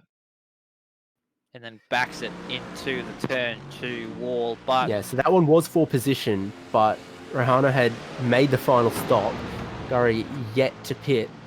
So, yeah, that's the risk that you still take by pitting a little earlier, is that it does put you back, forcing you to cut through some of the traffic like that. Rehana, I think, made a good move around the outside there, but still it was a little risky to try and go around the outside.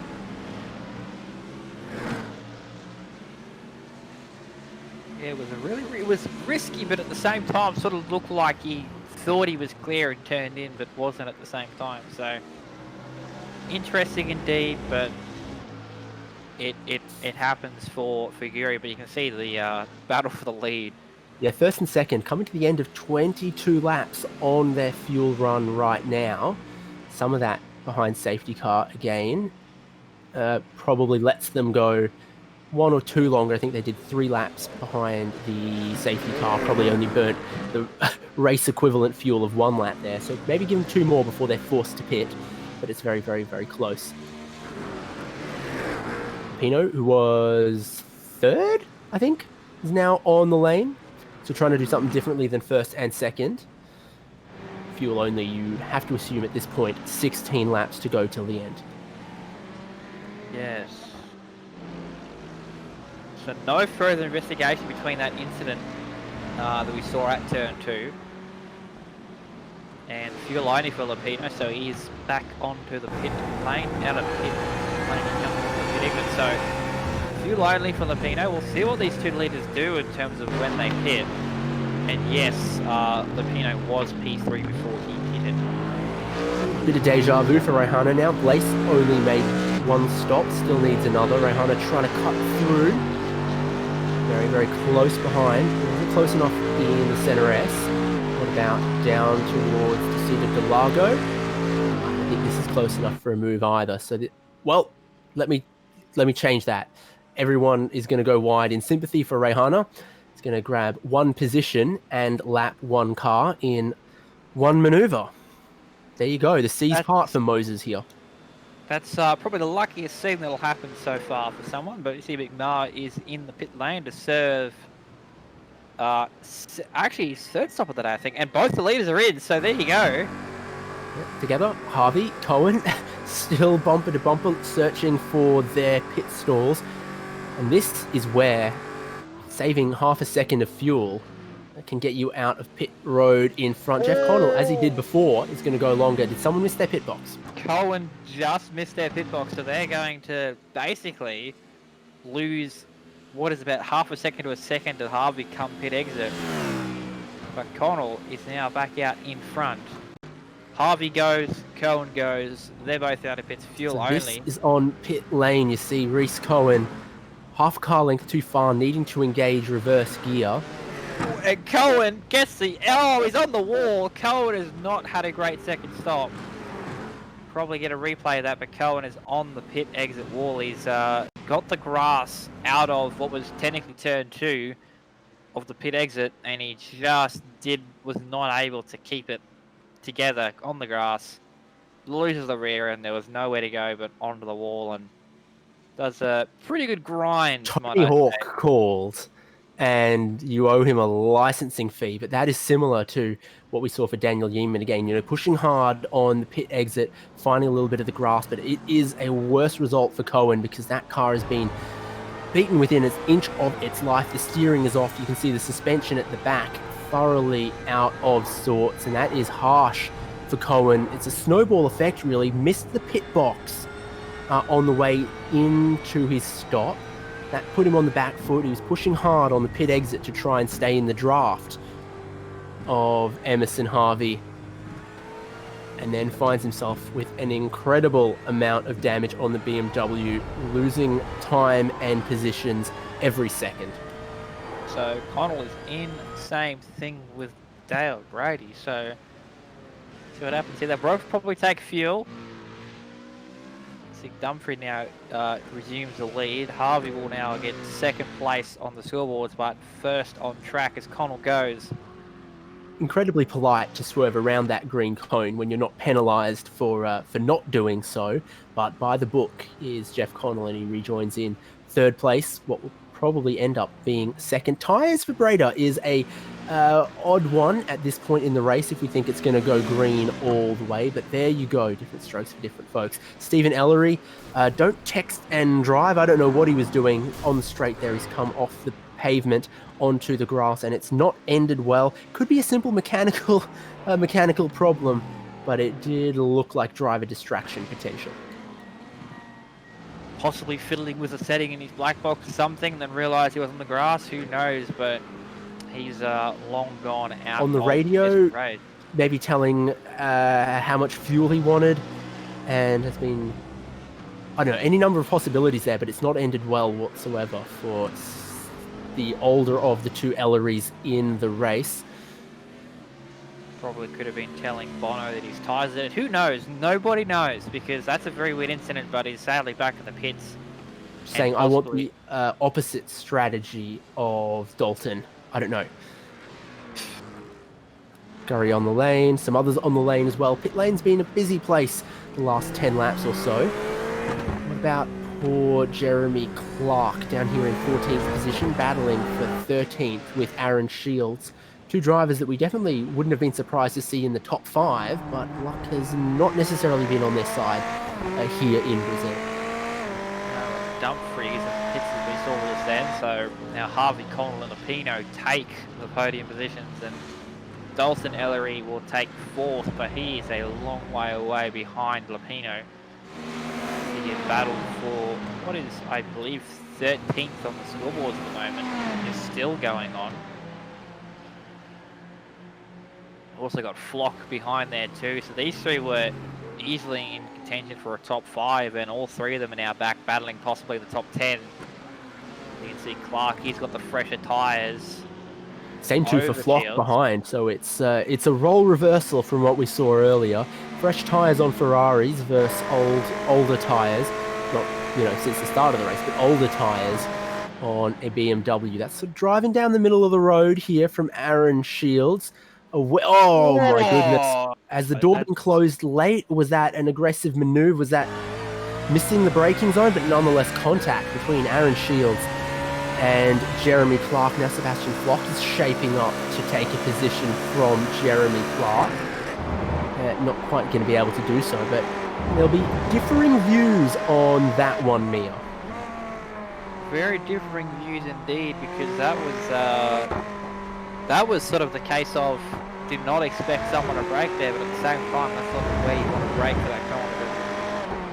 Nonetheless, Shields has been dropped behind Flock, but not put into the wall, thankfully. So that's something that he's probably counting his lucky stars on. I think it was a bit of both there. I mean, Shields kind of kept coming across to close the inside a little bit too late.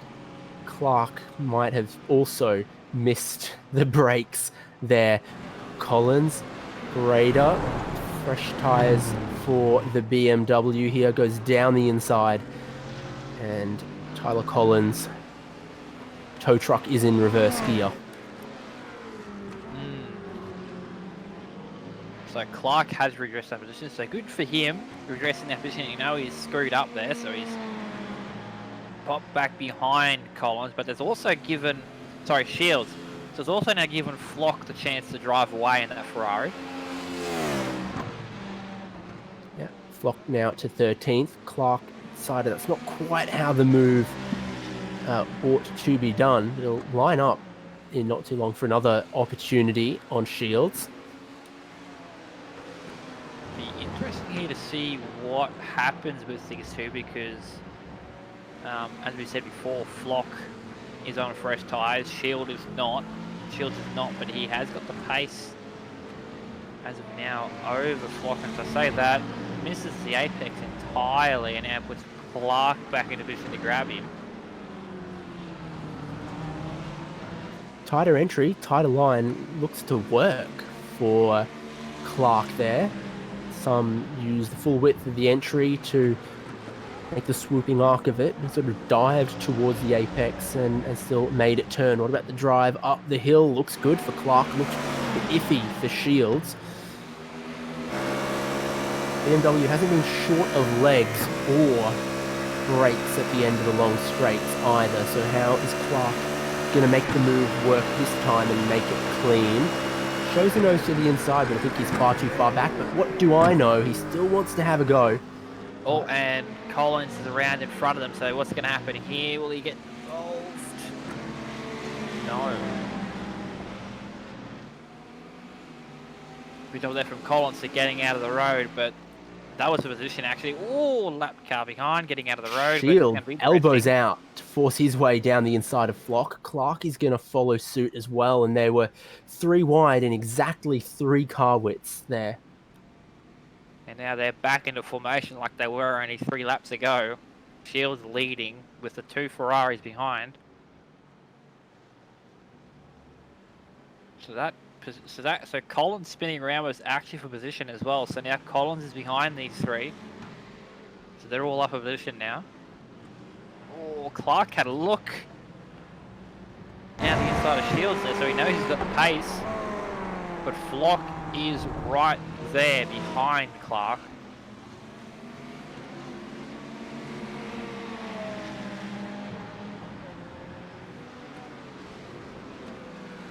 This is his favourite from Clark. Through Jinsao, set up a good exit. He had a look at turn 1 a lap ago. I think if anything he's closer this time, and also Shields is not getting a draft off Flock on this opportunity, so Clark willing to be damn dear on the brakes. Not showing the nose as much this time, still going for it. Forces an opportunity, forces the door open, and then he's going to try to swoop around the outside and make it work at turn 2. So just scared Shields out of defending that one. Clark goes into 12th. Now Flock is there to grab Shields' position.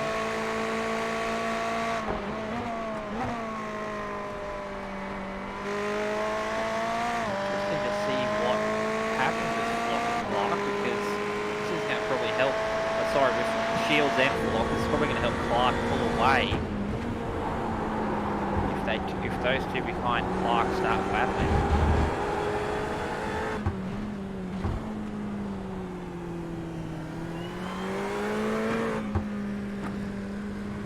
Chris Cohen has rejoined the race, by the way, down in 17th, unfortunately, and his untimely issues have robbed us of what was a great battle at the front between himself and Harvey. Now Harvey has solidly had 4 seconds in hand for quite some time now. 8 laps to go. This is where the racing is at in the Carbon Gaming GT3 E-Series. Flock happy to take quite a bit more curb in the Ferrari to try and give himself drive up the hill towards the start-finish line. Shields will be seeing deja vu. Ferrari's closing him down towards turn 1. Just not sure Flock has been quite so aggressive and forceful as Jeremy Clark has been at times.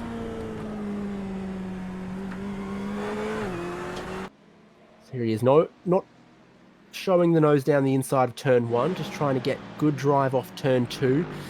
Use the arc of turn 3.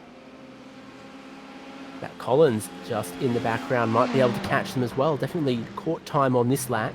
So his spin, no permanent damage caused there it seems, as he's going to try and join this battle.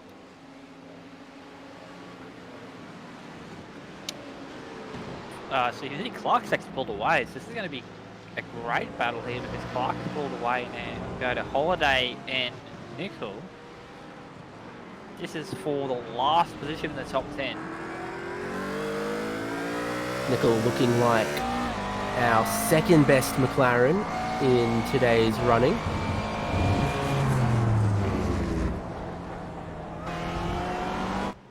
Holiday, I think, has mostly had the damage from earlier fixed, but did seem to be struggling with at least getting an apex there.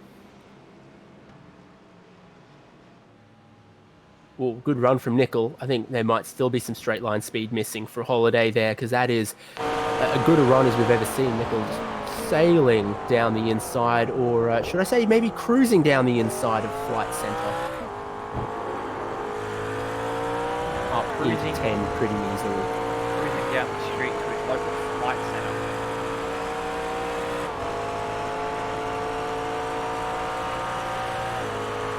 Pointy end of the field. I called it out 4 seconds earlier, didn't I? Now it's 3.5. Bring our eyes to that in a minute. Brady Carr is having some problems with... No, he's not having some problems with traffic here. He's having some problems with Dale Brader, who's just pushed him back a position. So BMW and McLaren go back and forth here. Brader actually the fastest car on circuit last lap, so he might have gotten a pretty decent tow somewhere along the lines. Brought him close through turns 1, 2, and 3, and then he's sealed the deal into turn 4, Mia. Yeah, just a very simple pull out and, wow, big send. Pulls it up. As you can see, a classic maneuver of slowing up the car behind on the exit just by, you know, getting in front of them. Beautiful overtake, but at the front of the field, 6/10 Connell has taken out of Harvey the last lap, so something is going on with Harvey. Either tyres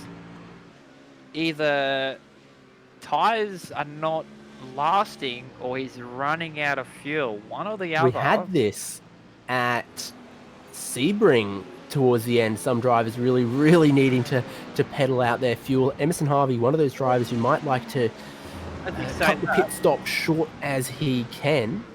It's gone from 4 seconds to 3.5 seconds to 3, now to 2.5 seconds at the lead. And there's also some action deeper in the field and on pit road. Well, as we said, that Harvey going into turn 7 got the inside curb, and another drive-through for Clark. That's not been a great day for that blip closing Ferrari. But at the front, into turn 7, Harvey got the inside curb and hit it at a wrong angle and just bumped him out wide. So that's why he's lost about a second, you know, in one sector alone. But Connell would have loved that because he is catching and catching quick. Connell had pretty good fuel economy so far this race as well. So if there's any concerns there, I think he's been in a better position, been better able to manage it than Harvey at the lead. What about their lap times this time around? 0.8 again on the lap. Connell closes in Emerson Harvey. 6 laps to go. 0.8 of a second a lap.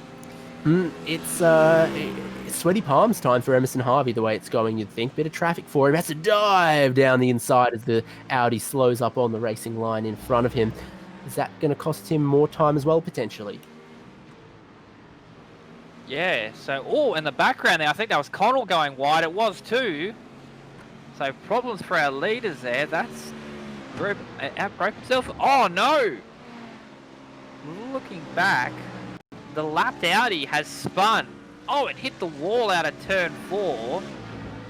And Connell has to take avoiding action to the point where he's had to go all the way off the circuit to come back to avoid the lap car. We'll see it on the replay here.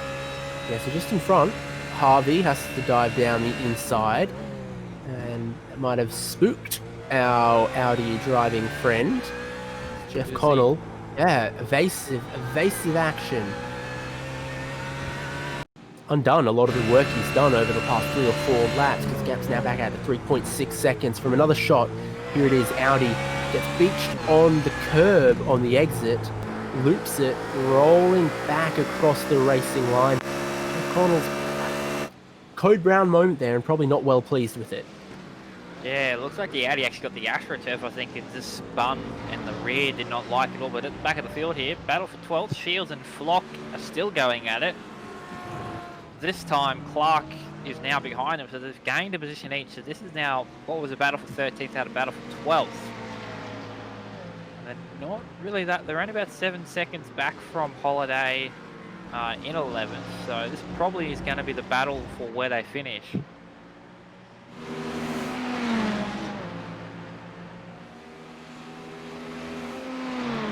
Five laps to go for these guys crossing the line now. Starting to get a little more desperate, a little more frantic, you'd think. Flock is not so close this time. It's putting the pressure on Aaron Shields.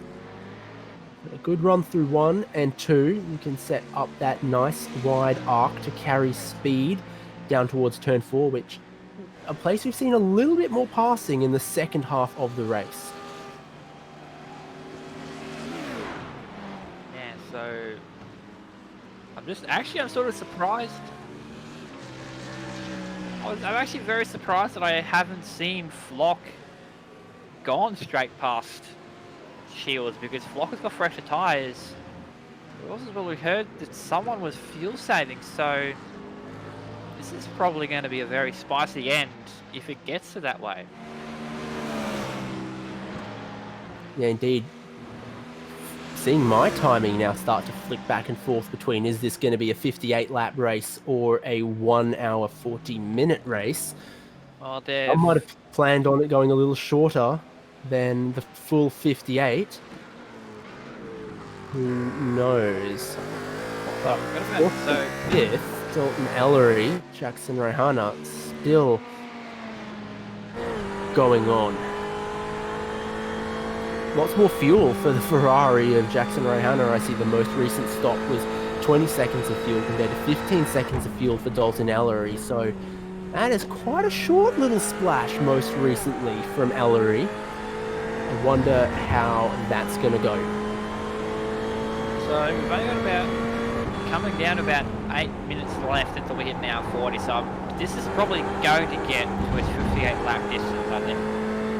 Because we'll have 3 to go this time by, which will probably be around about 7.5 minutes left. We should be able to get 3 laps in at that point. Yes, actually, yeah, we will, with about a minute to spare possibly, so. Don't want to alarm anyone, but Jeremy Clark and Reese Cohen are side by side once again, and that ended so well for them last time. Here's Cohen. He went around the outside. Now it's the inside at Ferradura. He will park it just a little bit, and he grabs 15th place. I wonder, after the drive-throughs and contact Clark's been through, he's going to take that one lying down in the closing laps here.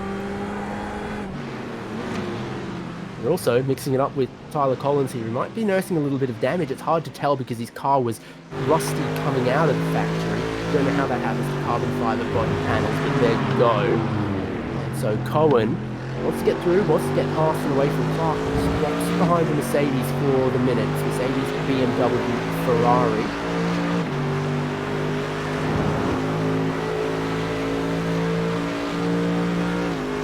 He's going to have to make the outside towards turn 1 if he's looking for a move. How good are the brakes going to be compared to Collins?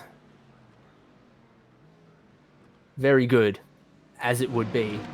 Cohen his pocket on the second apex, and that's move done. What's Jeremy Clark going to do? Speed around the outside? No. Cross back underneath. That's what he's looking for.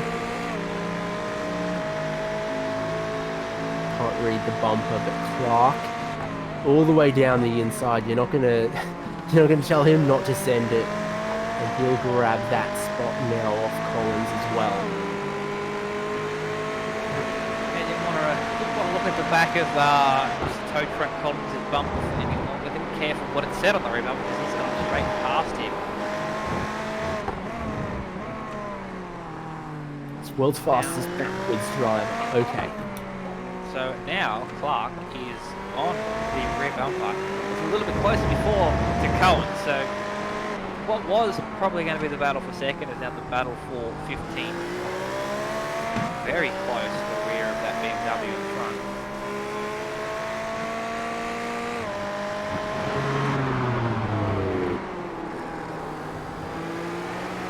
Driver in this race, 2 trips down the pit lane, some 3. Jeremy Clark, 4 trips down the pit lane, and he didn't even pit underneath the safety car like some did. What about Daniel Yeaman? A lot of damage there again. He's in 6th at the moment, but with 2 laps to go, I don't think he's going to hold on to many positions with that much damage. Cohen and Clark are still close.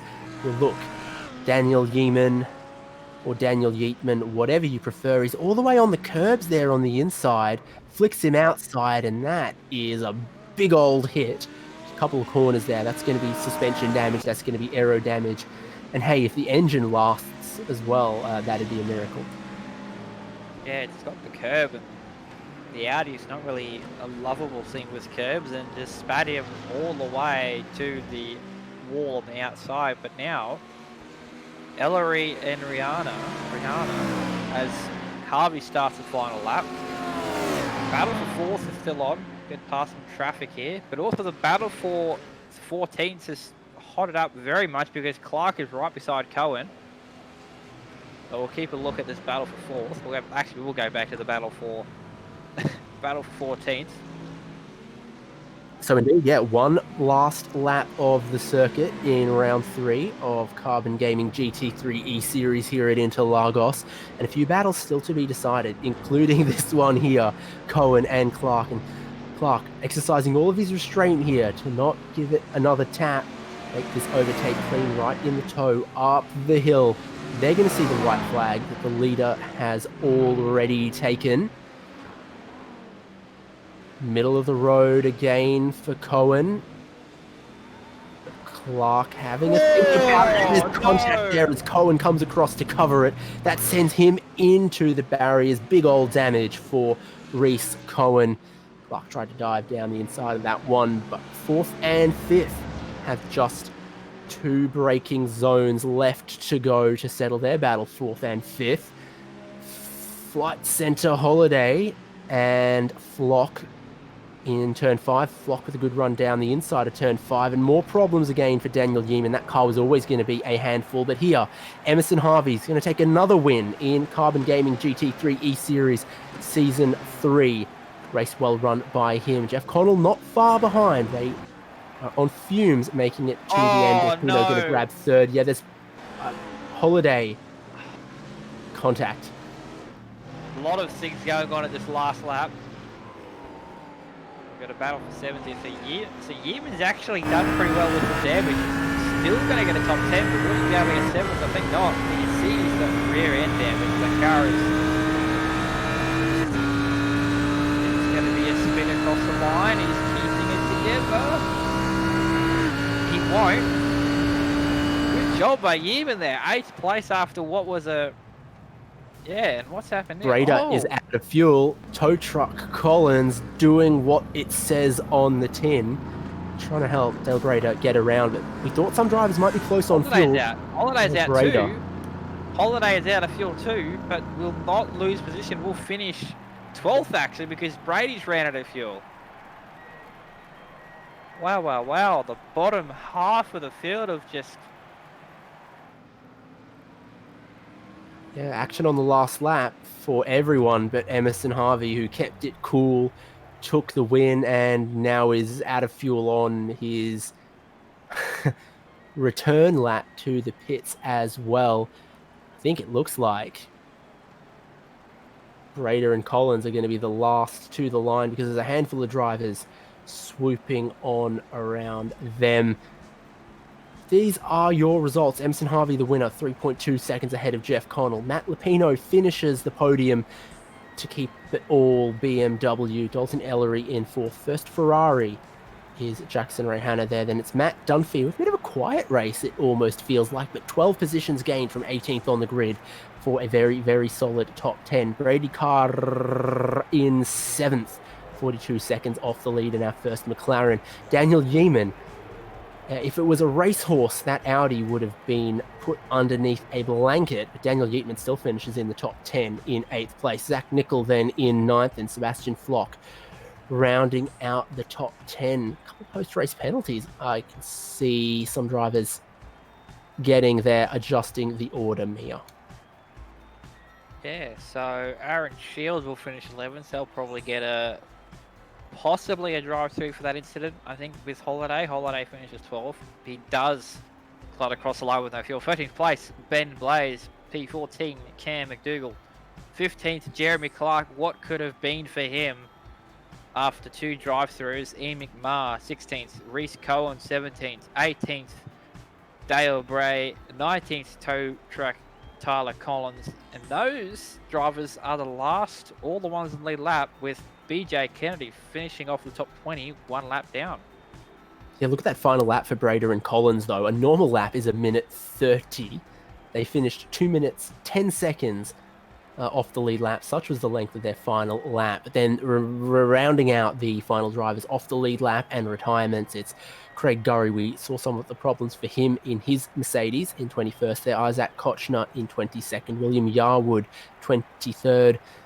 Aaron Smith, 24th. Ben Stormont, 25th. 26th for Eden Watson. And then Stephen Ellery.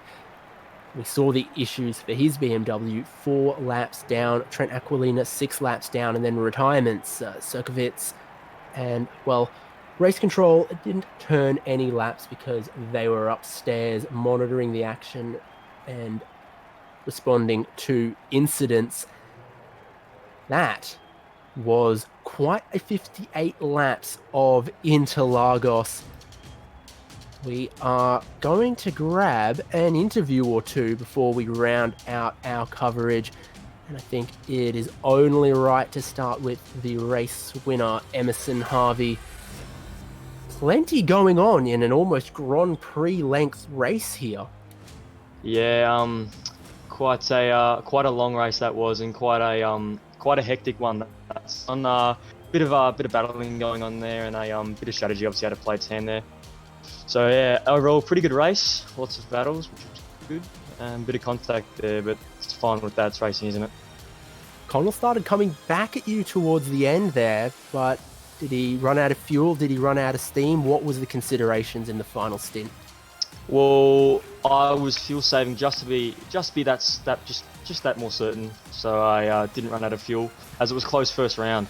So I decided to save a little bit there, and paid off. But yeah, obviously he was coming at me, which is fair enough. He was quick the whole race. So yeah, it's a good race, and strategy played its way. 5 extra kilograms on the BMW Z4 GT3, and it's still an all Bimmer podium. How much are they going to lump on you for next round, do you reckon? We'll have a look, but hopefully not too much, as Ferrari's picking up a bit of pace, as you see. They obviously made an adjustment to the weight of the Ferrari as well, and it's still there, so we'll have a look next round. Obviously, 2 new tracks, so definitely play its part, as the car will definitely play an impact in the performance of that track. Are you thinking championship? You've been right at the pointy end of all of the races so far this season. It's got to be looking pretty good for you. You got to be confident. Yeah, obviously you got to be confident coming into every round. You got to have your head up. You can't have your head down, even if you're 5th or 6th. So you got to have your head up every time, practicing for every race, which is good. So you just got to have your head up. Confidence obviously has to be up. So yeah. Thanks for making the time to have a chat with us. Congratulations once again, top step of the podium and a good haul of points for you. Anyone you want to thank?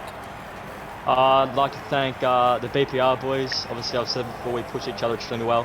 You know, Matt and Reese and Aaron, we in Discord together, having good battles and good chats there. So I'd like to thank Focus of Furniture and Shannon's Insurance. Thank you. Our winner, Emerson Harvey, converting a pole position 58 laps later into a win at Interlagos. We looked the next step of the podium. Jeff Connell was the 2nd place finisher, and he is with me up. Well, Jeff, that was a very interesting last end of the race for you. What were you thinking when you were catching Harvey? Do you think you'll be able to catch him, or was it more of a hoping something was to happen? I wasn't sure, because in the middle of the race he was a little bit quicker. So I wasn't sure if he was just struggling with old tyres or maybe had a bit of damage from when he rammed into me. So I was pushing hard, and then that lap car spun in front of me with about 4 or 5 laps to go, and that lost me 2 seconds. So from there, yeah, I knew that was pretty much over. Yeah, well, you had a really good race. Before then, you were really pretty much in the top 5 the entire time, and then after what happened to the some of the other guys at the front, you know, with I'm forgetting names tonight. Sorry, with Clark getting 2 drive-throughs and a couple others up there, you sort of really maximised with that. What was going through your head with that when all that happened during the race, especially at the restart? It was pretty wild. I had pretty good pace, but Jeremy sort of defends like it's the last lap every lap. So I went for a big dive bomb on him, and I stuffed that up and spun out. He sort of turned across, but it's probably my fault, I don't know. So spun out there, and that probably lost me 6 or 7 seconds as well. So yeah, what could have been, but yeah, seconds all right anyway. Yeah. Also, as well with the strategy, you were one of the ones that took tyres at the first stop. Were you considering not doing that, or were you considering, not doing it, like doing what the leaders were doing at the first pit stop, because the safety car came out basically so late or so early after that first stop? Oh, well, in that first stint, Harvey had a bit of pace on me, so I just thought, well, I'm not going to beat him on the same strategy. I'll try something different. But then in the end, those 2 guys took the same strategy as me anyway. So yeah, that was the reason behind it. Oh, well, good job on 2nd place. Is there anyone else you want to thank today?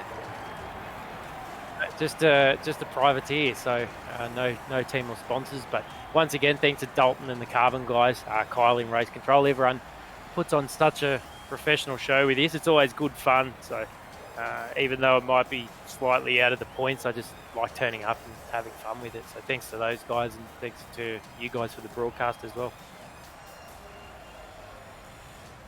Okay, 2nd place getter Jeff Connell there. Like I said, all BMW podium. So we go to the 3rd step, which was Matt Lupino. And I mean, on the podium, and not for the first time this season, it's got to feel pretty good. Yeah, of course it feels good. I didn't really have the outright pace to challenge the lead, so I just tried to stay out of trouble. It worked out well. Everyone on our podium, just the 2 pit stops. There was a couple out there who decided on topping up the tank and taking tyres under safety car. I guess in maintaining track position, that didn't cross your mind? Yeah, no, I think track position is always the most important. I try to follow the leaders. There's no point losing ground with them. So yeah, that was basically the reason behind it. Track started off pretty hot, cooled down throughout the race. How did that feel for the tyre longevity? Were you managing the tyres, or were you happy with them and the strat you went with? I was happy with them. We ended up pitting for tyres before the first safety car, so it worked out well. I knew I had confidence in them until the end, so yeah, that was fine. What about some of your battles today? The traffic, keeping it clean. Was there any scary moments for you, or smooth sailing for 58 laps? It was relatively smooth. I had one close call with a back marker who put it in the wall down the back straight, but besides that, it was alright. Everyone's pretty fair. What was the decision that led to the BMW Z4 GT3? It's obviously very popular. It's working, but if you're locked into a car, you've got to be confident with it, right? Yeah, I've always liked the car. It was between that and the Ferrari, but I just, some of the boys in the team had the BMW too, so I thought it was beneficial to, we're all testing the same thing. We all progress at the same rate. That's how it should work, I think. Then going later into the championship now, we're back to some of the 30-minute, 60-minute races rather than these all-out 90-minute or so endurance races. Which one do you more look forward to, 30-minute sprint races or these longer getting towards endurance race formats? I definitely prefer a sprint race over an endurance. 60 minutes is a good in between. The 90 tonight was a little bit long for my liking, but it was still a good challenge though. So yeah, I'll take whatever. It's always good racing. So it's the safety car in the middle, kind of spices it up. It puts the pressure back on you guys. Yeah, definitely. You get a bit of a break, and then everyone gets bunched up. It's like a second chance. But it worked in my favour too. I stayed in touch with the leaders a bit more, so can't complain. Well, congratulations, third place. Hopefully we see you again in a week. Anyone you want to thank? Thanks. Yeah, just of course the BPR boys. That's pretty much it. Obviously Carbon Gaming, Dalton, all the other organisers. It's great. Fantastic. Hopefully you get the opportunity to chat with you again this season. Yeah, look forward to it, mate. Best of luck. There we go. Matt Lupino, third place finisher here at Interlagos. Round 3 of Season 3 of Carbon Gaming GT3 E-Series. And started off on the slow boil, I think. Really had some strategies woven all the way through and to the finish. Battles here, battles there, and that's what we've seen all season from this series. And similar faces at the front, at the end. Thank you so much for tuning in to our coverage here on SimSpeed TV. We're back again next week for round 4 of this GT3 series. I've been David Haynes. It's been Mia Rose alongside me, Jay Kennedy, pushing the buttons, making it happen, and producing our broadcast. From everyone here at SimSpeed TV and from Carbon Gaming GT3 E-Series, we'll see you again in a week.